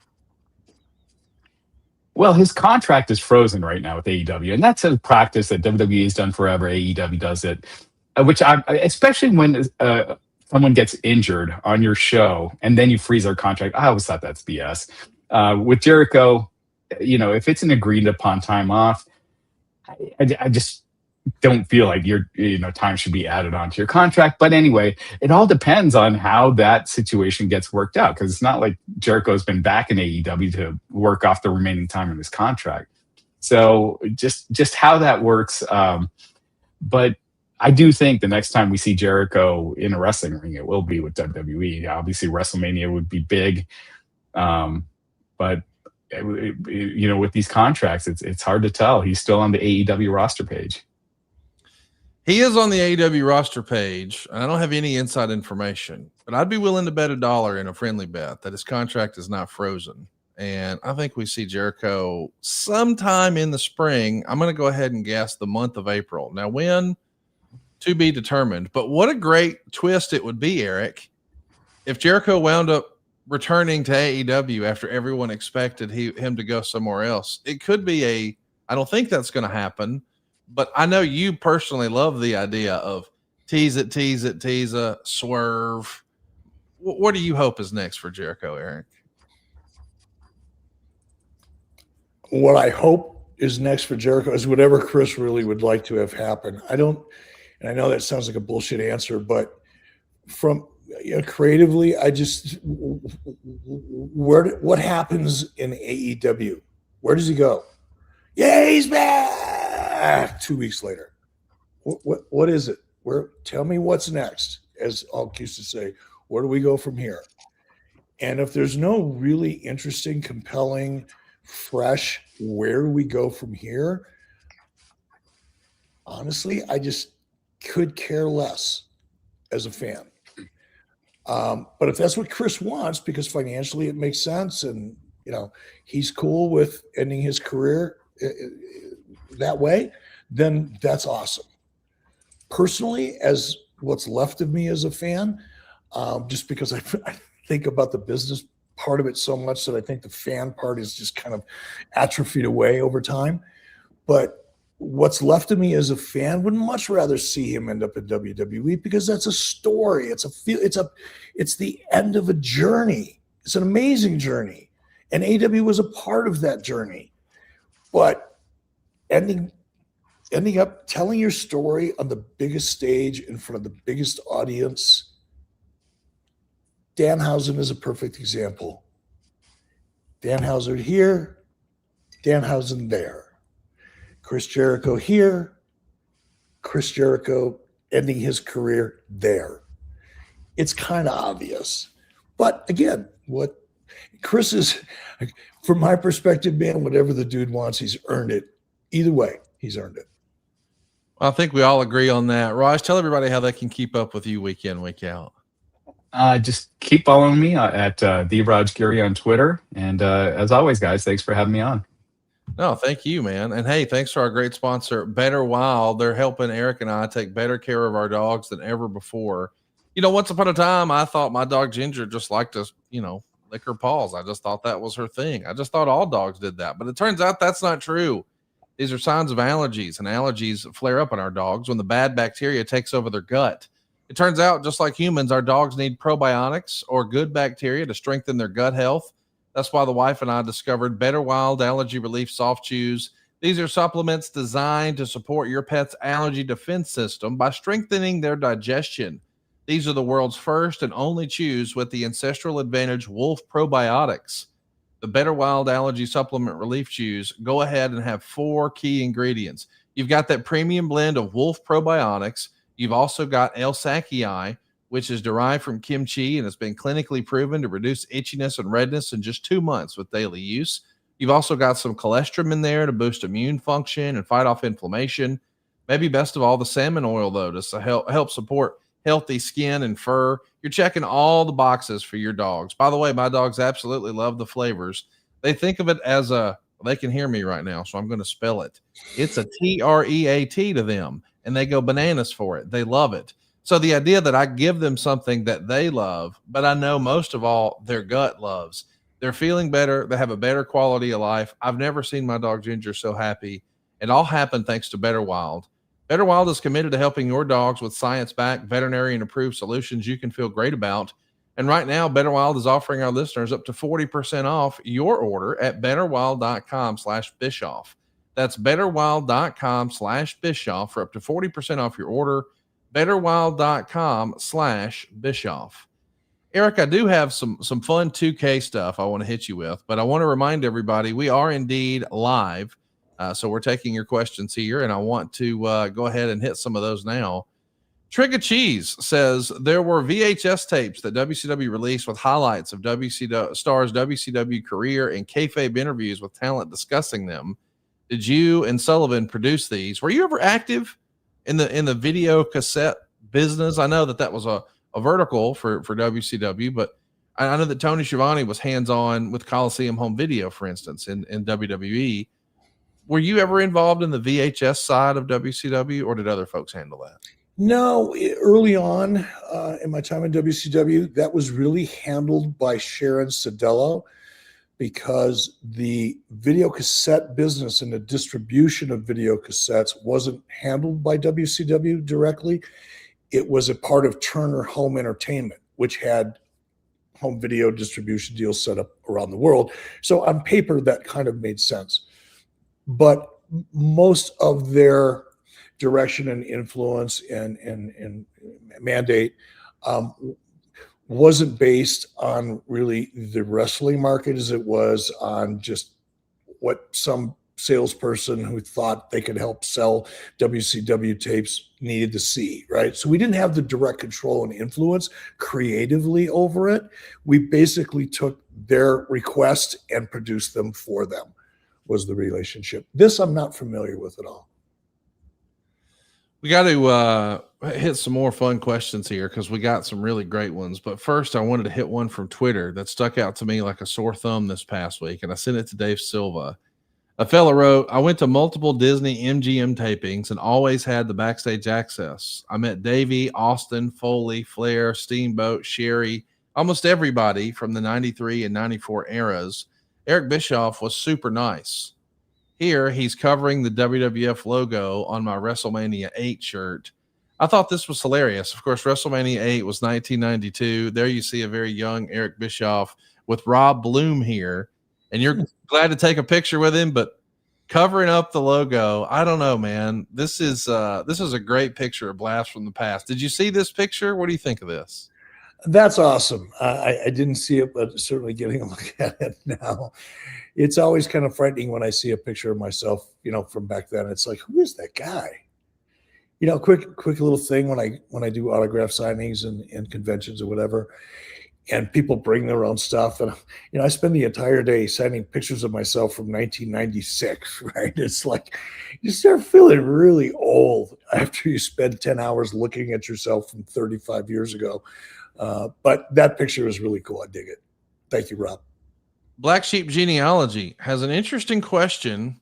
I mean, she kind of blew my mind with this question for those lurking in the chat. Does anyone know if Eric has ever brought up his ancestry in previous episodes, or if a photograph of him exists with Mike Rotunda and DDP? She's actually suggesting here in subsequent chats here live today, Eric, that you guys are somehow distant cousins. Have you heard about this? No, no. Do you think there's any chance you're somehow a distant cousin to DDP?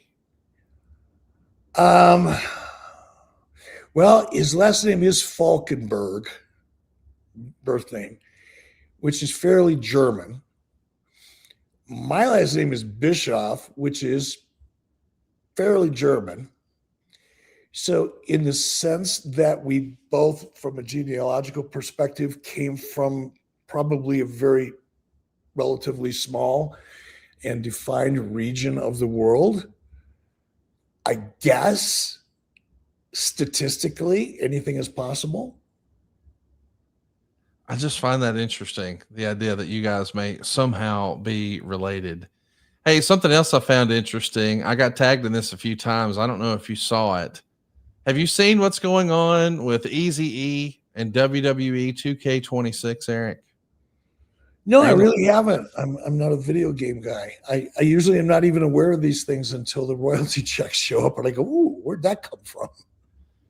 Well, I love the idea that they put some of your creations on the cover and they made you a playable character. And I guess, and I'll admit, I haven't played the game yet, but the way it's been explained to me is in order to level up and move forward and progress in the game, it requires that you have to pick up some wins.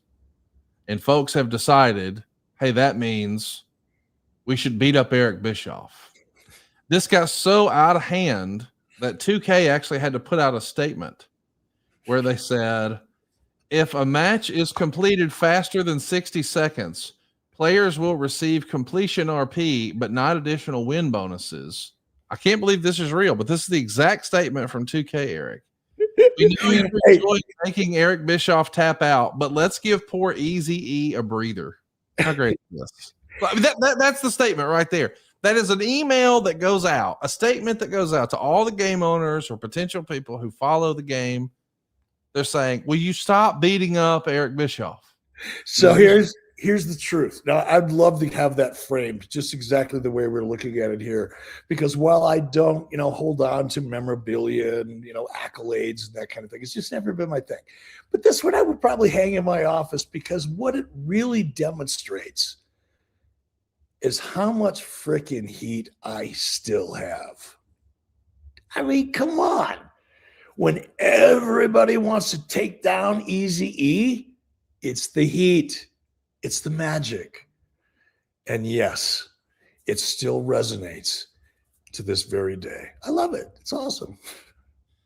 We are live right now on YouTube, so apologies for not knowing the answer, but I believe I sent some pictures, some screen grabs of your likeness in the 2K game, and it gives you every individual fighter or character a rating. I don't know if you've seen this, Eric, but no. Yours is a 58. And so that's what yours looks like. And I love the breakdown here. If you're watching with us on YouTube, it's 83weeks.com. And it says crowd reaction, boo, personality traits, egotistical, class, striker, payback, bully, and low blow. So you're known to be a bully who does low blows, and you're an egotistical striker who we like to boo. They gave you on, it used to be like 1 to, nobody was ever a 1, but the lower the overall rating is, Eric, the worse they are to play with, like the least competitive they are. So like the best fighter, the best character in the game may be a 99. Well, they made a Super Cena, as I understand it, this year, and he's the only 100 in the history of the game franchise, as far as I know. So 99 is the maximum, and you got a 58. And the reason people are beating you up so quickly is because you're the easiest to beat up. I want to submit to you, Eric, that the Monday Night Wars are still somehow not fucking over. Because let's just review just randomly here. 18-year-old Stephanie McMahon. 18-year-old Stephanie McMahon is a 67. She's line points better than grown-ass Eric Bischoff, who's doing kickboxing tournaments on ESPN. Is this real? I can't believe this is real, Eric, but I hate to say it this way. An 18-year-old girl? What? Got a 67, and Eric has a 58. Eric, talk to me.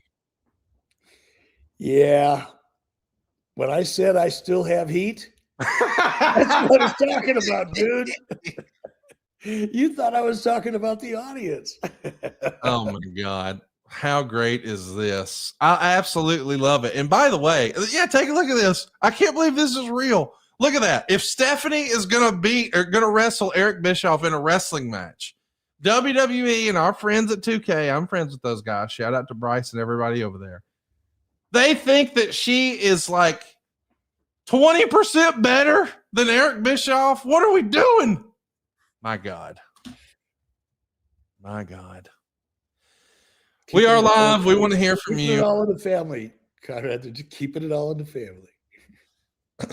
I do want to ask. I don't know if you've seen this, but have you seen some of the video footage of when they recreate Nitro for the Monday Night War era and the NWO comes out? Have you seen that at all?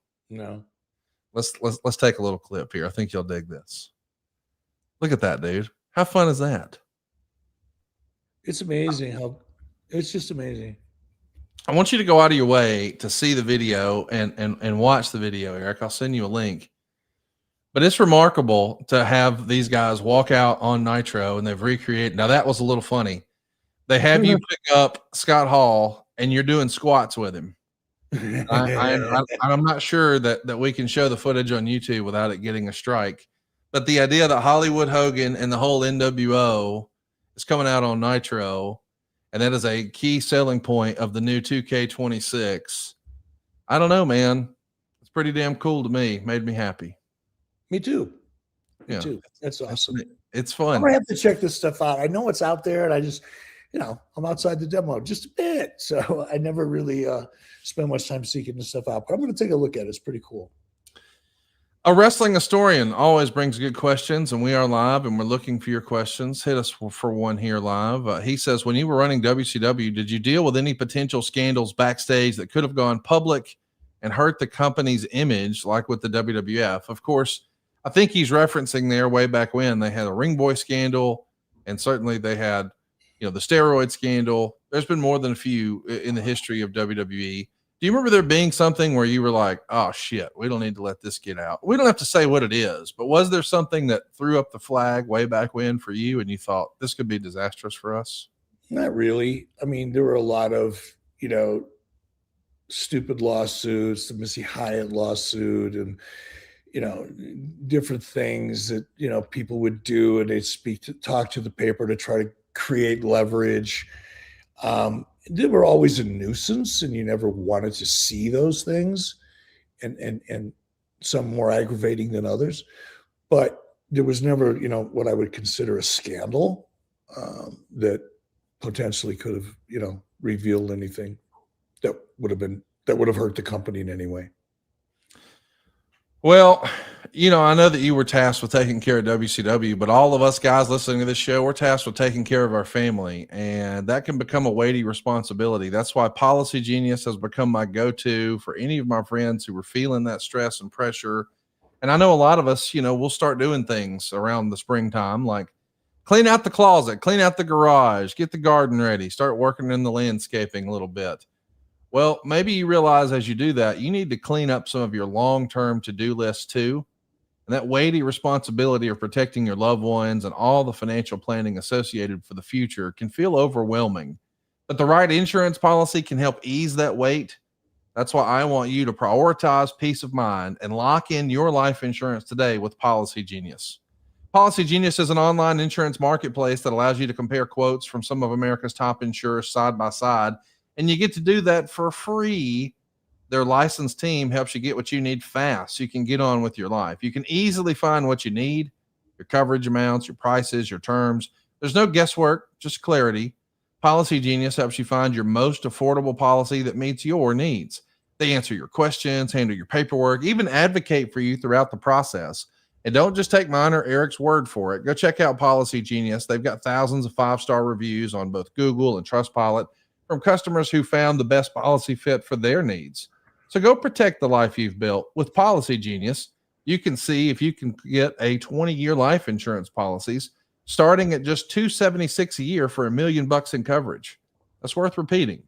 With Policy Genius, you can see if you can find 20-year life insurance starting at just $276 a year for $1 million in coverage. Head on over right now to policygenius.com/83weeks to compare life insurance quotes from the top companies and see how much you could save. That's policygenius.com/83weeks. And we're live right now on YouTube, and we're looking for your comments and your questions. We certainly need those. I also want to ask you about an interview that happened. Cody Rhodes recently sat down with Chris Van Vliet this week, and there was a conversation about Roman Reigns and whether or not there was some sort of professional rivalry was sort of the undertone. And Cody even reveals that he thinks that the creators and the folks who are working on this Street Fighter movie that both he and Roman worked on made it a specific point to make sure that these two never interacted on the set, that they never crossed each other. And he says that their relationship feels strange. Quote, "We had one day on set, and the way the set was, and he could probably reiterate this, I think they thought we were going to fight or have an issue because they were very cognizant on the radios of stepping out with Guile, Akuma will be coming on. They will be very cognizant that we would not cross paths, and we did because I had to tell him the direction of one of the trailers. That was our only moment, and it was very awkward. That's a crazy relationship. I have nothing but admiration for what he's done and accomplished, but I don't know what it is. I don't even like talking about it because I don't know what it is. It's just a very strange relationship." Now, a lot of internet conspiracy theories have sort of ran with this and wondered, hey, do they hate each other? Do they have real heat? What's going on? There's even other people who are speculating that the rematch, match 3, will never happen because these guys are cross with each other. That's the internet narrative. I have always felt like, hey, that builds a better rivalry. I mean, we've been led to believe through the years that Triple H and Rock were not always the best of friends. It was a competition. It was competitive. Is the closest thing like this that you experienced in WCW Hulk Hogan and Randy Savage, or is it something else? No, I mean, Hogan is the one that brought Savage in. And there was healthy competition during that time. Now, can't speak to what things were like in WWF when they were both there, but in WCW, I mean, Hulk was really, when I say aggressive, very committed to bringing Randy into WCW because he just saw the potential. And while he was there, I at the very end, their relationship hit that rocky point, but I think that was after WCW, at least my involvement there. So during the time, that wasn't an issue. Who would have been, there was a moment in time when the relationship between Scott Steiner and DDP was a little stressful, but that was short-lived, took care of itself. So I would have to say no. Not that I was aware of. There's always, at some level, a professional, jealousy, competition, envy, politics. That's all very much a part of the culture throughout wrestling, but it never really manifests itself into an issue that I can remember for more than a week. We solicited some questions online once upon a time for an Ask Eric Anything, and we did get a question that you and I have maybe briefly discussed, but we never spent any great time on it. Delusional AEW fan over on Twitter wanted to know, as big as that Goldberg Hogan on Monday Nitro was there ever any plans to circle back to a rematch at any point after? I feel like that's a natural follow-up question. Like, it does feel like when that goes down on July 6, 1998, it's just probably the high point of WCW for a lot of folks. And when they think back with the benefit of hindsight, it does feel like it's natural that they would be on a collision course for a big pay-per-view, whether it's a Halloween Havoc or a Starrcade or a Super Brawl or something like that. Why don't you think we ever got a big-time Goldberg-Hogan rematch on pay-per-view, Eric? Oh, God, only knows. I can't remember what our creative plans and options were at that time. Keep in mind that the Hogan Goldberg match wasn't a plan. It wasn't part of a long-term plan. It happened over the course of about 3 weeks or less. And let's say a month to be generous. It was spontaneous. Nobody had ever considered it or thrown it up at a creative meeting or discussed it. I never had the conversation with Hulk until the day he called me on the phone while I was in Los Angeles on business, driving down into Marina Del Rey. And he called me saying, I got an idea. This is what I want to do. So since it wasn't kind of a pre-planned event, there wasn't what you would normally have, which is, and after this is over, here's a couple options. That process never happened. It was simply a phone call. Here's what I'd like to do. Let's rearrange whatever it was we were going to do and do that. And as a result, I don't think there probably was a lot of specific what if scenarios for a rematch. There was more of a general acknowledgement that the magnitude of the match and the finish of the match would avail itself as an opportunity when needed, if that makes sense. It's just weird to me when you look back on it. I don't think Hogan and Goldberg ever even shared a ring on a pay-per-view. Not in a tag match, not in a multi-man match. Every time they were in the ring together, and they never faced each other in a singles match again, it was always on Nitro, which I just thought was interesting. Well, it is kind of, for people who look at the traditional, look at the WWE wrestling model back then, okay? We're talking about 30 years ago, what the wrestling business model looked like back then. Certainly, WWE's a good portion of their revenue, I would say probably 40% at any given point, 35, 40% of their revenue was directly or indirectly related to pay-per-view. Maybe more, I don't know, but at least 30 to 35%. For WCW, that wasn't the case. WCW, the business model was completely different because Ted Turner Broadcasting looked at WCW as a television ad sales revenue opportunity and ratings platform first, and they viewed it as a revenue generating division second. So the goals were different as a part of a television company. The emphasis was placed on television ratings, not on pay-per-view revenue. And I know that sounds bizarre to people who have never been in the business before or who have been in the business and don't fully comprehend the difference between being a part of a television company, an entity, and being a producer of live events. There were two different business models. My restrictions, my goals, my opportunities, my challenges were all different in many respects than they were of WWF's. The obvious one here, and it's why we're still talking about it after all these years, is why the fuck would you put Hulk Hogan and Goldberg on TV and never put it on pay-per-view? For the very reason I just told you. Focus was on ratings. Go back at that time, WWE was putting some pressure on WCW in 98. We were still really healthy. We were printing money. We were blowing up forecasts in a good way.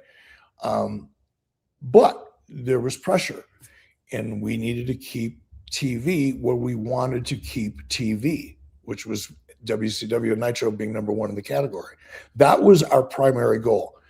Revenue on pay-per-view is nice, but not the primary goal. And that's not me. That was senior management at Turner Broadcasting giving me direction. Well, let's just pause the pay-per-view chatter for a minute. I just mean in terms of a rematch. Like, for instance, it feels like there's always money in the rematch. And I don't pretend to know that Hulk Hogan felt that way, but I kind of think he did, because when we introduced Paul White on WCW, we positioned him as, hey, the son of Andre. And then I know that, although Goldberg beats Hogan for the belt in July of 98, in the fall of 98 is when we bring in the Warrior. And so we have an opportunity for Hogan to have another pay-per-view rematch with the Ultimate Warrior. It does feel like when Hogan knew something was money, he was more inclined to say, hey, let's run it back. Let's do it again. And that's logical. I think that makes a ton of sense. But it's hard for me to wrap my head around why Hogan would go right to Warrior in the fall of 98, as opposed to saying, hey, let's do something with Goldberg. And I understand if Goldberg is still really white hot with the undefeated streak, why he may say, now's not the right time for me to get my win back. I'm not pretending he thought that way, but I'm just saying that could have been the natural storyline on camera. The Hollywood Hogan character wants revenge for his loss. The idea that there was never a one-on-one rematch feels like, I don't know, it's uncharacteristic for Hogan. Am I off base in saying that? No, it's a really interesting observation. And, when I apply what I know of Hulk the person and his tendencies at that time, it's an intriguing thing to think about. Number one, and I've said this before, and I think Bill would acknowledge it, even though sometimes he forgets who to acknowledge. Hulk really protected Bill. And I don't mean in the locker room, politically. That was a small part of it. But when Hulk really started paying attention to Bill, shortly thereafter, Henry Holmes, Hulk's attorney, Henry didn't represent anybody else at that time. Hulk didn't want his attorney representing anybody else in WCW. He wanted his attorney. He didn't want to share him for a variety of reasons that actually make good sense. He made an exception for Bill and not only permitted it, encouraged it.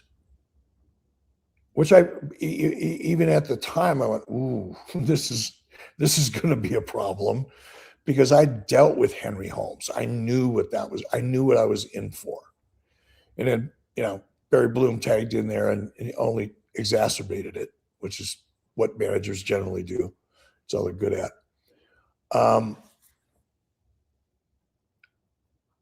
Because Hulk was so protective of Bill from the get-go, not only, like I say, creatively, but even tactically, it makes sense to me that Hulk wouldn't have wanted to take it away from Bill right away. Now, normally, that concern would not be a concern. Fairness. But in this case, it could very well have been the issue. Here's another one. Hulk was very susceptible to bright, shiny objects. You could get him really excited about something that he felt good about. He could be focused over here on one thing and really excited about this, but the right, bright, shiny object that he believed could generate an opportunity, a more interesting one, a more fun one. Obviously, Hulk had history with Warrior. Yes, forget about the personality issues and drama and the quality of the blah, blah, blah, blah. They're in Hulk's mind, and he was right more often than he was wrong, by the way. Even though when he was wrong, it was, drew a lot of attention. But Hulk's instincts were generally pretty good. He relied too heavily on past performance, thinking that it would automatically equate, and too much time had gone by. The audience had shifted. Everything else had shifted. So he was a little over-reliant on, facts from the past, recent past. But generally his instincts were good. And I think probably another thing that could have happened, in addition to Hulk being protective, could have been Warrior becoming available. And while this looks like so much more fun, and we could recreate what we created before, and that'll let Bill get some steam on him and hold on to that belt so that when we come to it, it makes more money. That could easily have been the thought process. Hard to know.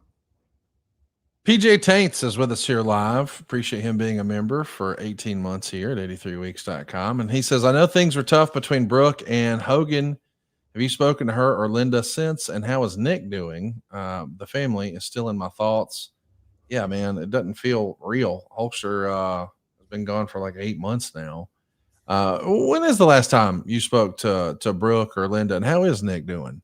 Nick is doing great. I had lunch with Nick, must have been about 6 weeks ago. I was in Tampa on business, and really it was the first opportunity I had to sit down and talk to Nick when there wasn't, 100 people around. Nick, I'm so proud of Nick. He has really got a head on his shoulders. He's much more mature in ways that I didn't really, hadn't seen before.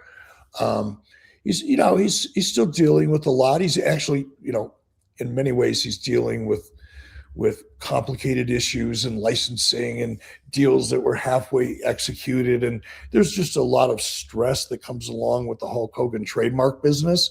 And that's all falling on Nick's lap. And, Nick didn't have he was around it a lot, and he learned, I think Nick learned kind of vicariously through Hulk just because of proximity. But, Nick is now in a situation where he's dealing with issues of people and, levels of complexity that he's not dealt with before, but he's handling it really, really well. Very proud of him. Brooke, I have not talked to. I would love to sit down with Brooke at some point and have that opportunity, but I haven't. And Linda, last time I saw Linda was at Nick's wedding a couple years ago, and she was in classic Linda form, life of the party, smile from ear to ear, looked like she was having fun. I left early because, there's a pattern there, and I knew that if I got out by 10:30, I wouldn't be there to be, indirectly involved in any drama. So Garrett and I went to the wedding together, and we both got out around 10:30. And what I saw, she was having a ball. Well, they're having a ball over at JCW too. Let's check out Juggalo Championship Wrestling. JCW Lunacy. New episodes every Thursday night at 7 p.m. on YouTube. For over 25 years, JCW has delivered the very best in pro wrestling entertainment, bringing fans deep storytelling drama, gut-busting comedy, and unbelievable in-ring action. From wild characters to unforgettable rivalries, don't miss a single moment. Tune in every Thursday night at 7 p.m. on YouTube. JCW Lunacy. Let's do another question here. We've got an interesting one from Leland Patterson. And he says, does Eric think the new car smell has worn off with Triple H creative? Everybody was so happy Vince left so Triple H could do no wrong. Now people are actually paying attention and realizing it's not good. I have seen just an awful lot of, apathetic wrestling fans who aren't thrilled with WWE creative. Now, some of them sometimes change course. I know when the Danhausen debut happened, people said, oh, it's the worst thing since Shockmaster. And now he gets a monster pop, a week later, and it's continued. So we're happy for Danhausen, but this is an interesting question, one that a lot of people are talking about. Do you think the new car smell on Triple H creative has worn off for WWE fans? For internet wrestling community fans, possibly. Or, yeah, I would say for internet wrestling fans, possibly. I think for WWE fans, the general audience, probably not, because it's not what they think about. It's the only people that think about and talk about that are people who are hardcore fans who kind of live in the Reddit internet wrestling community, bubble, and enjoy. They get their dopamine hit discussing things that they don't really understand, but know enough about to feel like they do. And they feed off of each other. They argue with each other. That's a dopamine hit. They put each other over. That's a dopamine hit. And they get to live in that comfortable little bubble of semi-knowledgeable, discourse. That's how they get their nut. That's what it is. And Triple H and some of the creative right now, in addition to some of the economic, things that we're reading, and we just automatically connect the dots to Triple H, because that's how the internet wrestling fan thinks. Yeah, they're probably going, hey, it's kind of bored. Yeah, nothing big is happening. There's no giant moment. Well, giant moments don't happen, all the time, or they don't feel like giant moments. But I think if you look at the performance of the product, the ticket sales in general, excluding, the discourse about Las Vegas, and, as we talked about earlier in the show with Raj, 2 stadium shows back to back. What happened the last time AEW tried that? What was the percentage of loss then? Probably much more than the percentage of loss than we're seeing now. It's just not the best idea if you're chasing, public relations, ticket sales, kind of goals.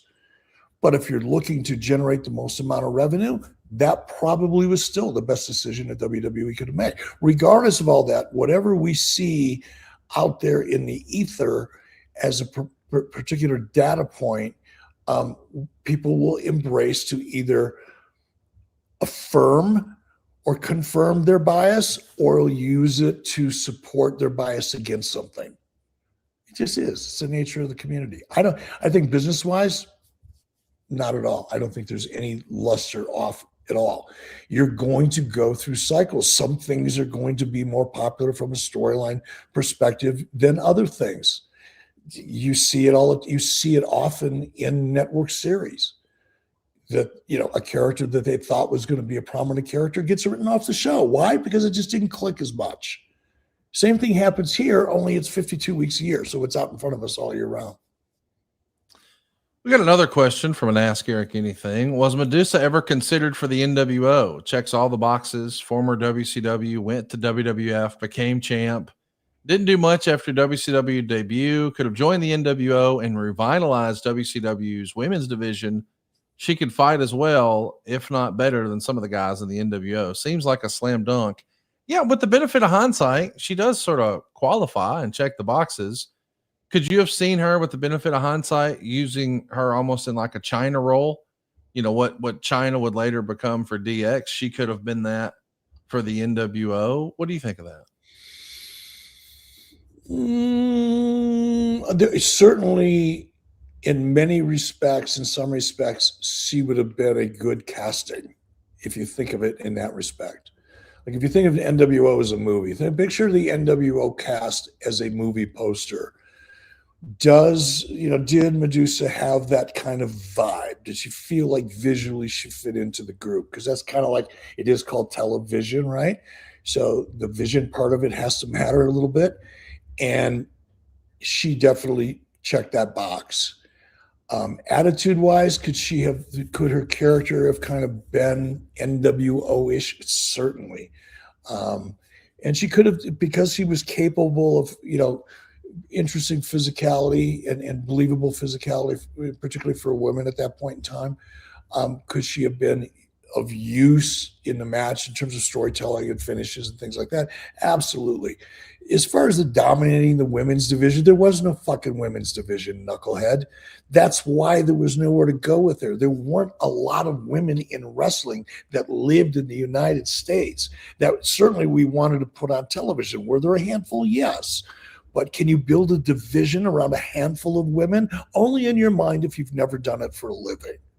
So there was no option to make her the queen of a women's division or to invigorate a women's division that practically, for all intents and purposes, couldn't exist. So get off that shit. Sorry, I'm just having fun. KS Dixon 86 has a great question. He's never going to ask a question again, right? I'm just running him off. No, I don't think so. I'm just having fun. Come on. KS Dixon 86 brings up a great question. I think we're probably going to want to play a clip for this next week, but I think you got a couple of facts here wrong. I at least want to tee it up because it is worth discussing, and we'll do it more. All right. I love pointing when people point out when I'm wrong.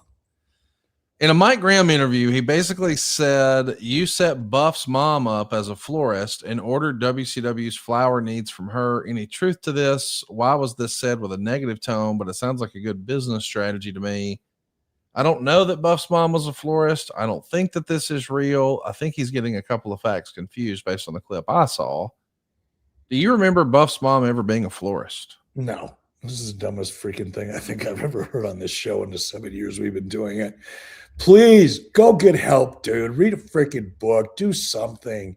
If you're consuming this kind of tripe, Google the shit. If you're consuming this kind of tripe to get your dopamine hit, you need professional help. Get it quick. Yeah, it's too late for Mr. Graham to get that help. And I hate that we're talking about somebody who's no longer. I'm not talking about Mr. Graham. I'm talking about the idiot that posed the question. Well, but here's what I'm saying. The idiot that posed the question is misremembering an interview with Mike Graham. He sat down with our buddy Sean Oliver, who does a fabulous podcast, Click This, with Kevin Nash.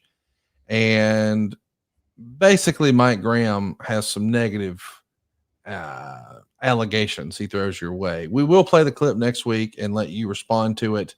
But I at least want to get Mr. Graham's claims factually correct. So KS Dixon is not totally off base. There was some sort of a component of what Mr. Graham said about Buff and his mom and a business opportunity with WCW, but it wasn't as a florist. We'll talk about it next week. KS Dixon also says, I can't wait to debate a dead guy. That'll be fun. KS Dixon, Mike Graham, he was bitter when he was alive. He's probably no less bitter dead, but whatever. We'll have as much fun with it as we can possibly have. Don't forget the Fusion episode. It's important to see BH, of course, that's Bischoff Hervey, Entertainment Avenues, or Eric's WCW stories and roster plans like New Japan, Cruiserweight tag belts, and then inserting our choices. That does sound like fun. Maybe we should do that sometime. We are live here on YouTube. If you've got a question for Eric, we want you to keep those coming. Wing Chun News 4152 says, Eric, do you have a favorite Hulk Hogan match? Obviously, you spent a lot of time with him, and I know it's probably hard to separate your time in WCW from him, but if you were going to sit down and show your grandson YJ one Hulk Hogan match and say, hey, this was Daddy's friend, what match do you think you'd show young YJ? Well, it wasn't as much of a match as it was an angle, but obviously the Bash at the Beach finish in July '96. Because it was such a pivotal point. It changed literally, everybody does it. Everybody changes the wrestling landscape now as a marketing or branding slogan. But at that moment really did significantly change the way the wrestling business model it would exist into the future. So that one for sure. Within Hulk's WCW tenure, I would probably go to the Goldberg match in Atlanta just because of the emotion that it created and how much I would be able to share the reasons why that emotion was created and why the reaction was what it was. And Hulk's significance in that moment and Bill's significance in that moment to try to really get into a conversation about the psychology of it all and how they both came together in that moment and the story behind that, because I think it's, it illustrates some of the best storytelling in some respects. Not all, it's not the best story ever told, but it was a really interesting opportunity in the way that story came together. So probably that one.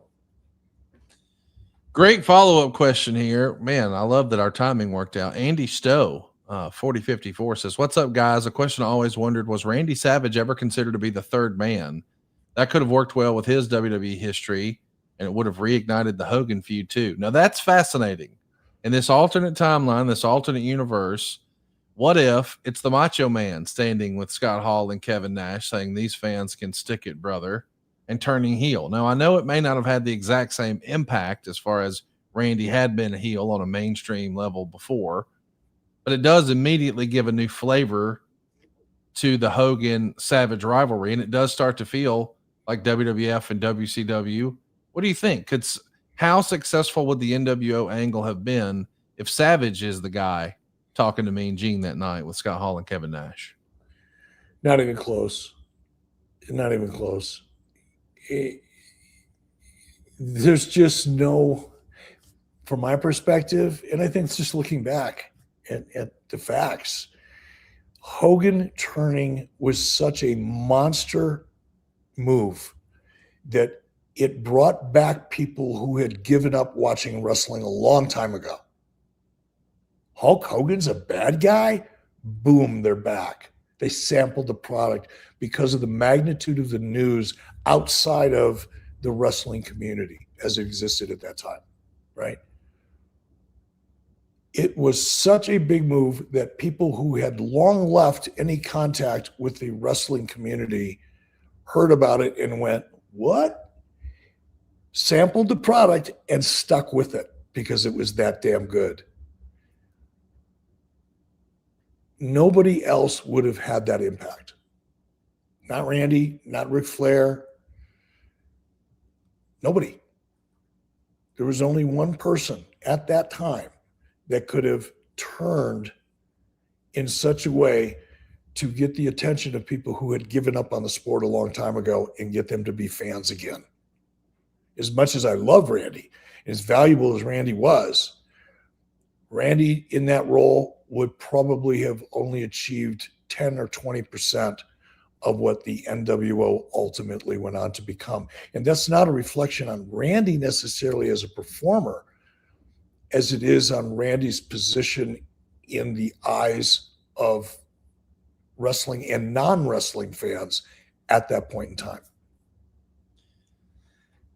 I would argue, Eric, and I think wrestling historian who's with us here live would agree, Savage would have probably been a better pick, at least from my perspective, than Sting as a backup plan. Now, obviously, there's no beating Hogan. Hogan's easily the A1, but I know Sting had always been sort of the perennial babyface of WCW, and from a shock and awe factor, the swerve, oh yeah, that's a big one. I get that. But given the invasion undertone of it, hey, we're here from the other place. I don't know. I think the Savage thing, if Hogan doesn't work, would you co-sign that Savage would be a better backup plan than Sting, or do you still prefer Sting? And if so, why? If this is a big freaking if, I could have convinced Randy to really shed all of the little elements of the Macho Man and just be Savage, literally and figuratively as a character. Like no more fucking French. Ooh, because it looks cool. Randy was a little bit like DDP when it comes to gimmick, when it came to his gimmicks. And there was just certain things he really believed were necessary as a part of his character that he really had a hard time letting go, that he didn't appear that he really wanted to let go of. And there was never really an occasion for me to ask him to, because I was betting on the Macho Man, right? And all this characteristics. But if it were going to be for the NWO, that shit wouldn't have worked. Now, you saw, go back and look at Randy Savage as a part of the NWO, and you'll see exactly what I mean. Now, you can argue, well, Eric, you were running the company. Shouldn't have you sat down and told him? Yeah, I probably could have, and arguably should have. I don't think I recognized at that time how much the fact that Randy would have, because I knew he would have a hard time letting go of that character, or those elements of his character. He wanted to retain some association with what got the character over in the first place, and he tried different ways of doing it. If I would have realized how important it was at the time, I probably would have talked to him about it, even when he was literally in the NWO. But certainly if he was going to be in that Hulk Hogan spot, he would have had to really embrace an entirely different persona to the Savage character. And I just don't think he would have been comfortable doing it. I think Randy was willing to take chances, certainly willing to take chances. He was pretty fearless in a lot of ways. But when it came to his character, we all know kind of how paranoid he was. All of a sudden now we're asking him to let go of a part of his identity. There's a reason I avoided that conversation then, and I don't think it would have been well received had I attempted it for Savage to take the Hogan spot. Andy Stowe has a great follow-up question. He says, my thought with that question is, Randy says, quote, Hogan held me down in the WWF and then he ran away. I followed him and he held me down again. Now I'm with my friends and we're taking over. I don't know. It is interesting. What do you guys think? Could Randy Savage, the Macho Man, have been a better plan B than Sting? Maybe you don't need a plan B with our sponsor, Chime, though. Chime is changing the way people bank. It's fee-free and it's smarter banking built for you. Not like old school banks that charge you overdrafts and monthly fees. No, built for you, not the 1%. And here's why Chime is different. Chime isn't just another banking app. They unlock smarter banking for everyday people with products like MyPay, giving you access up to $500 of your paycheck anytime and getting paid up to 2 days early with direct deposit. Some old banks still don't do this. So forget your overdraft fees and your minimum balance fees and all your monthly fees. Chime turns everyday spending into real rewards and real progress. Why wouldn't you want to bank fee-free? Why wouldn't you want to have overdraft coverage you can count on? It even helps you build your credit history stress-free. You get paid when you say up to $500. And did I mention you can earn up to 3% APY on savings? That's like 7 times higher than a traditional bank. Don't take my word for it. These cats were rated 5 stars by USA Today for customer service. And why is that? Well, because you're talking to real humans 24/7. And right now they've just launched a new Chime card. It's the new way to build credit history with your own money and get rewarded every single day. There's no annual fees. There's no interest. There's no strings attached. And when you get qualifying direct deposits, you get 1.5% cash back on eligible Chime card purchases. I'm a big believer in this product simply because they got rid of the fees. I've often thought that bankers have overcomplicated this. Chime gets my seal of approval. Check it out and you'll see why. Chime is not just smarter banking. It's the most rewarding way to bank. Join the millions who are already banking fee-free today. It just takes a few minutes to sign up. Head on over to chime.com/83weeks. That's chime.com/83weeks.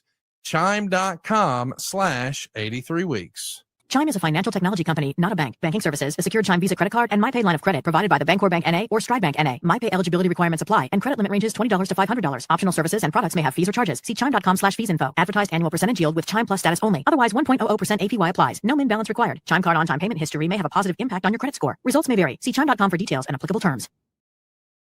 Your voice really goes up a notch or two when you do those fast disclaimers. I have to. I got to get it all in there, buddy. Tim wants to know how much money was spent on pyrotechnics a month during WCW days when weekly TV was added. That's something we've never really talked about, but what do you think the pyro budget was for a Nitro or a Thunder? Do you recall?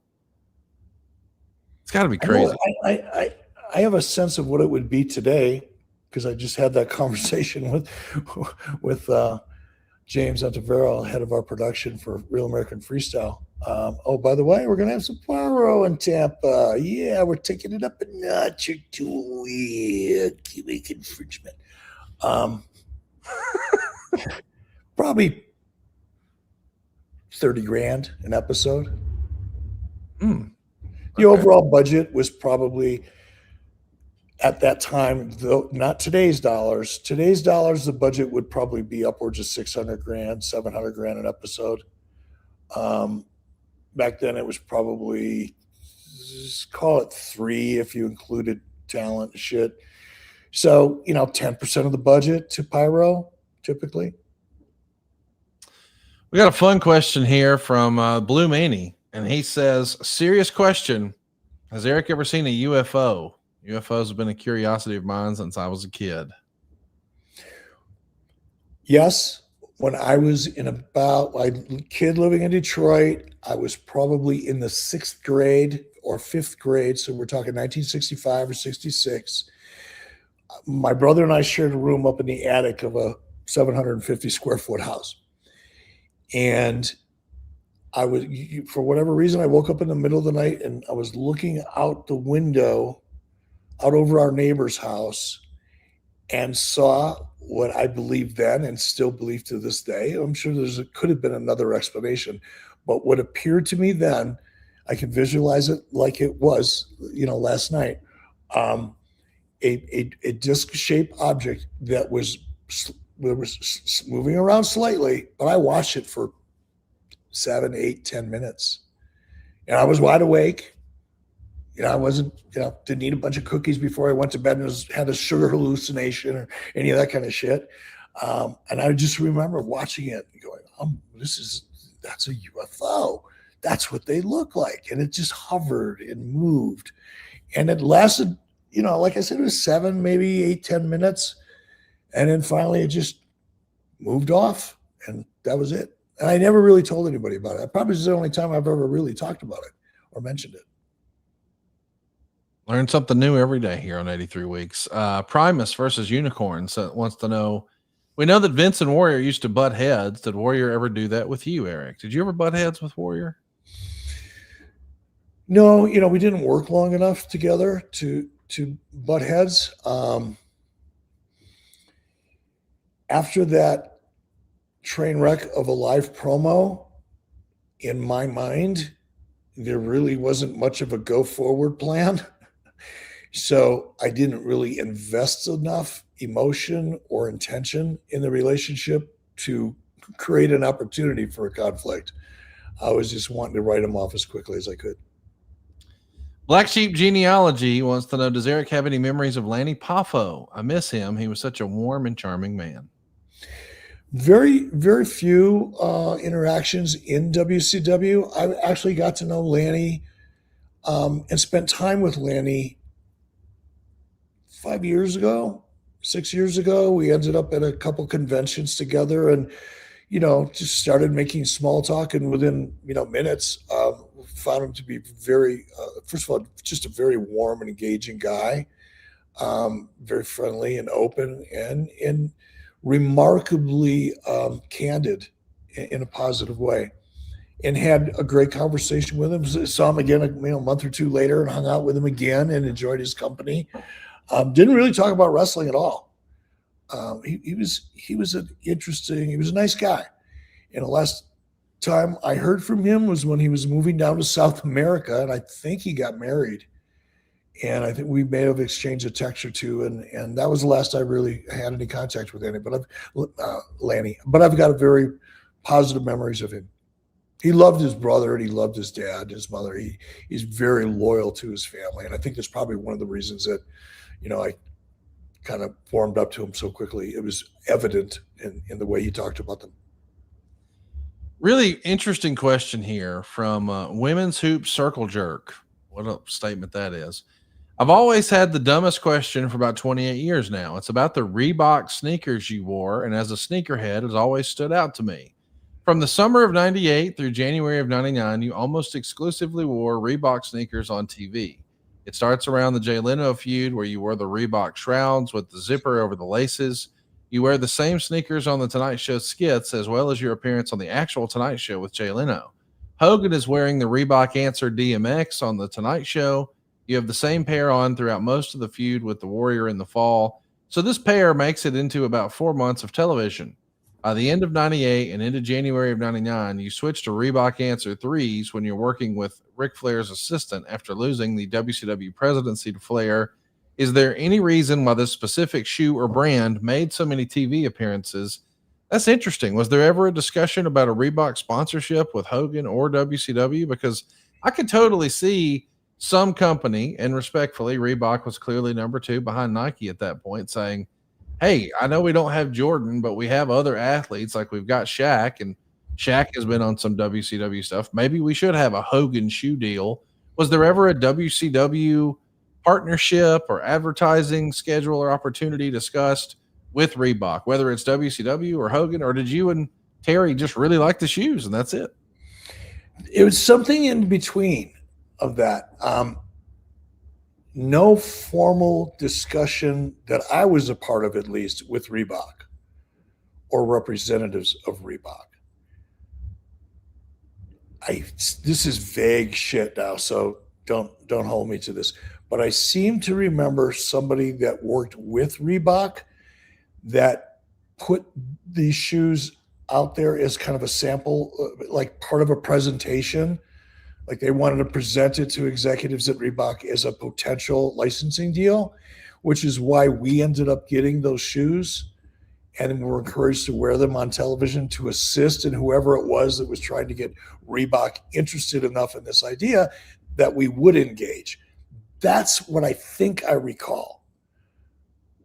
But more details than that, I just don't have. Well, that'll do it for us here this morning. We were live on a Saturday morning. This was a lot of fun. Be sure to hit that subscribe button. Turn on the notifications bell so you won't miss Easy E the next time we're live. And by the way, can we just ask, take it easy on Easy E in 2K26. And if you have a heart for others, would you do us a favor and play as Eric and go beat the snot out of Stephanie McMahon? It's bullshit, as my dad would say, what they're doing to ERIC Bischoff and WCW. Eric, you teased it at the top of the show. I want to give you a moment. I asked last week and you didn't want to, but is there anything you want to share with the audience? You said last week was tough and wasn't the right time. I want to at least give you an opportunity if you want to share, and if you don't, I understand that too. No, it's okay. And I've been able to kind of manage it. But I lost my dog, Nikki. I can't say it was unexpected because she was dealing with complications from Cushing's disease. So we watched her health get progressively worse over the last 6 months. So I was somewhat prepared, but still hopeful that we would be able to find an intervention, surgical or otherwise. She had a tumor, non-cancerous, we think, that grew on her tumor, which caused her adrenal glands to pump out massive quantities of cortisol, which created all kinds of complications. So I had taken her up to a surgeon in Billings because she had gotten so bad that hoping that I could get the surgery on her adrenal gland. And while she was there, she was in such bad shape, the vet basically suggested that I take another alternative. So I was kind of prepared, but not, I should say, kind of prepared, but more hopeful than prepared, as it turns out. And it was really tough.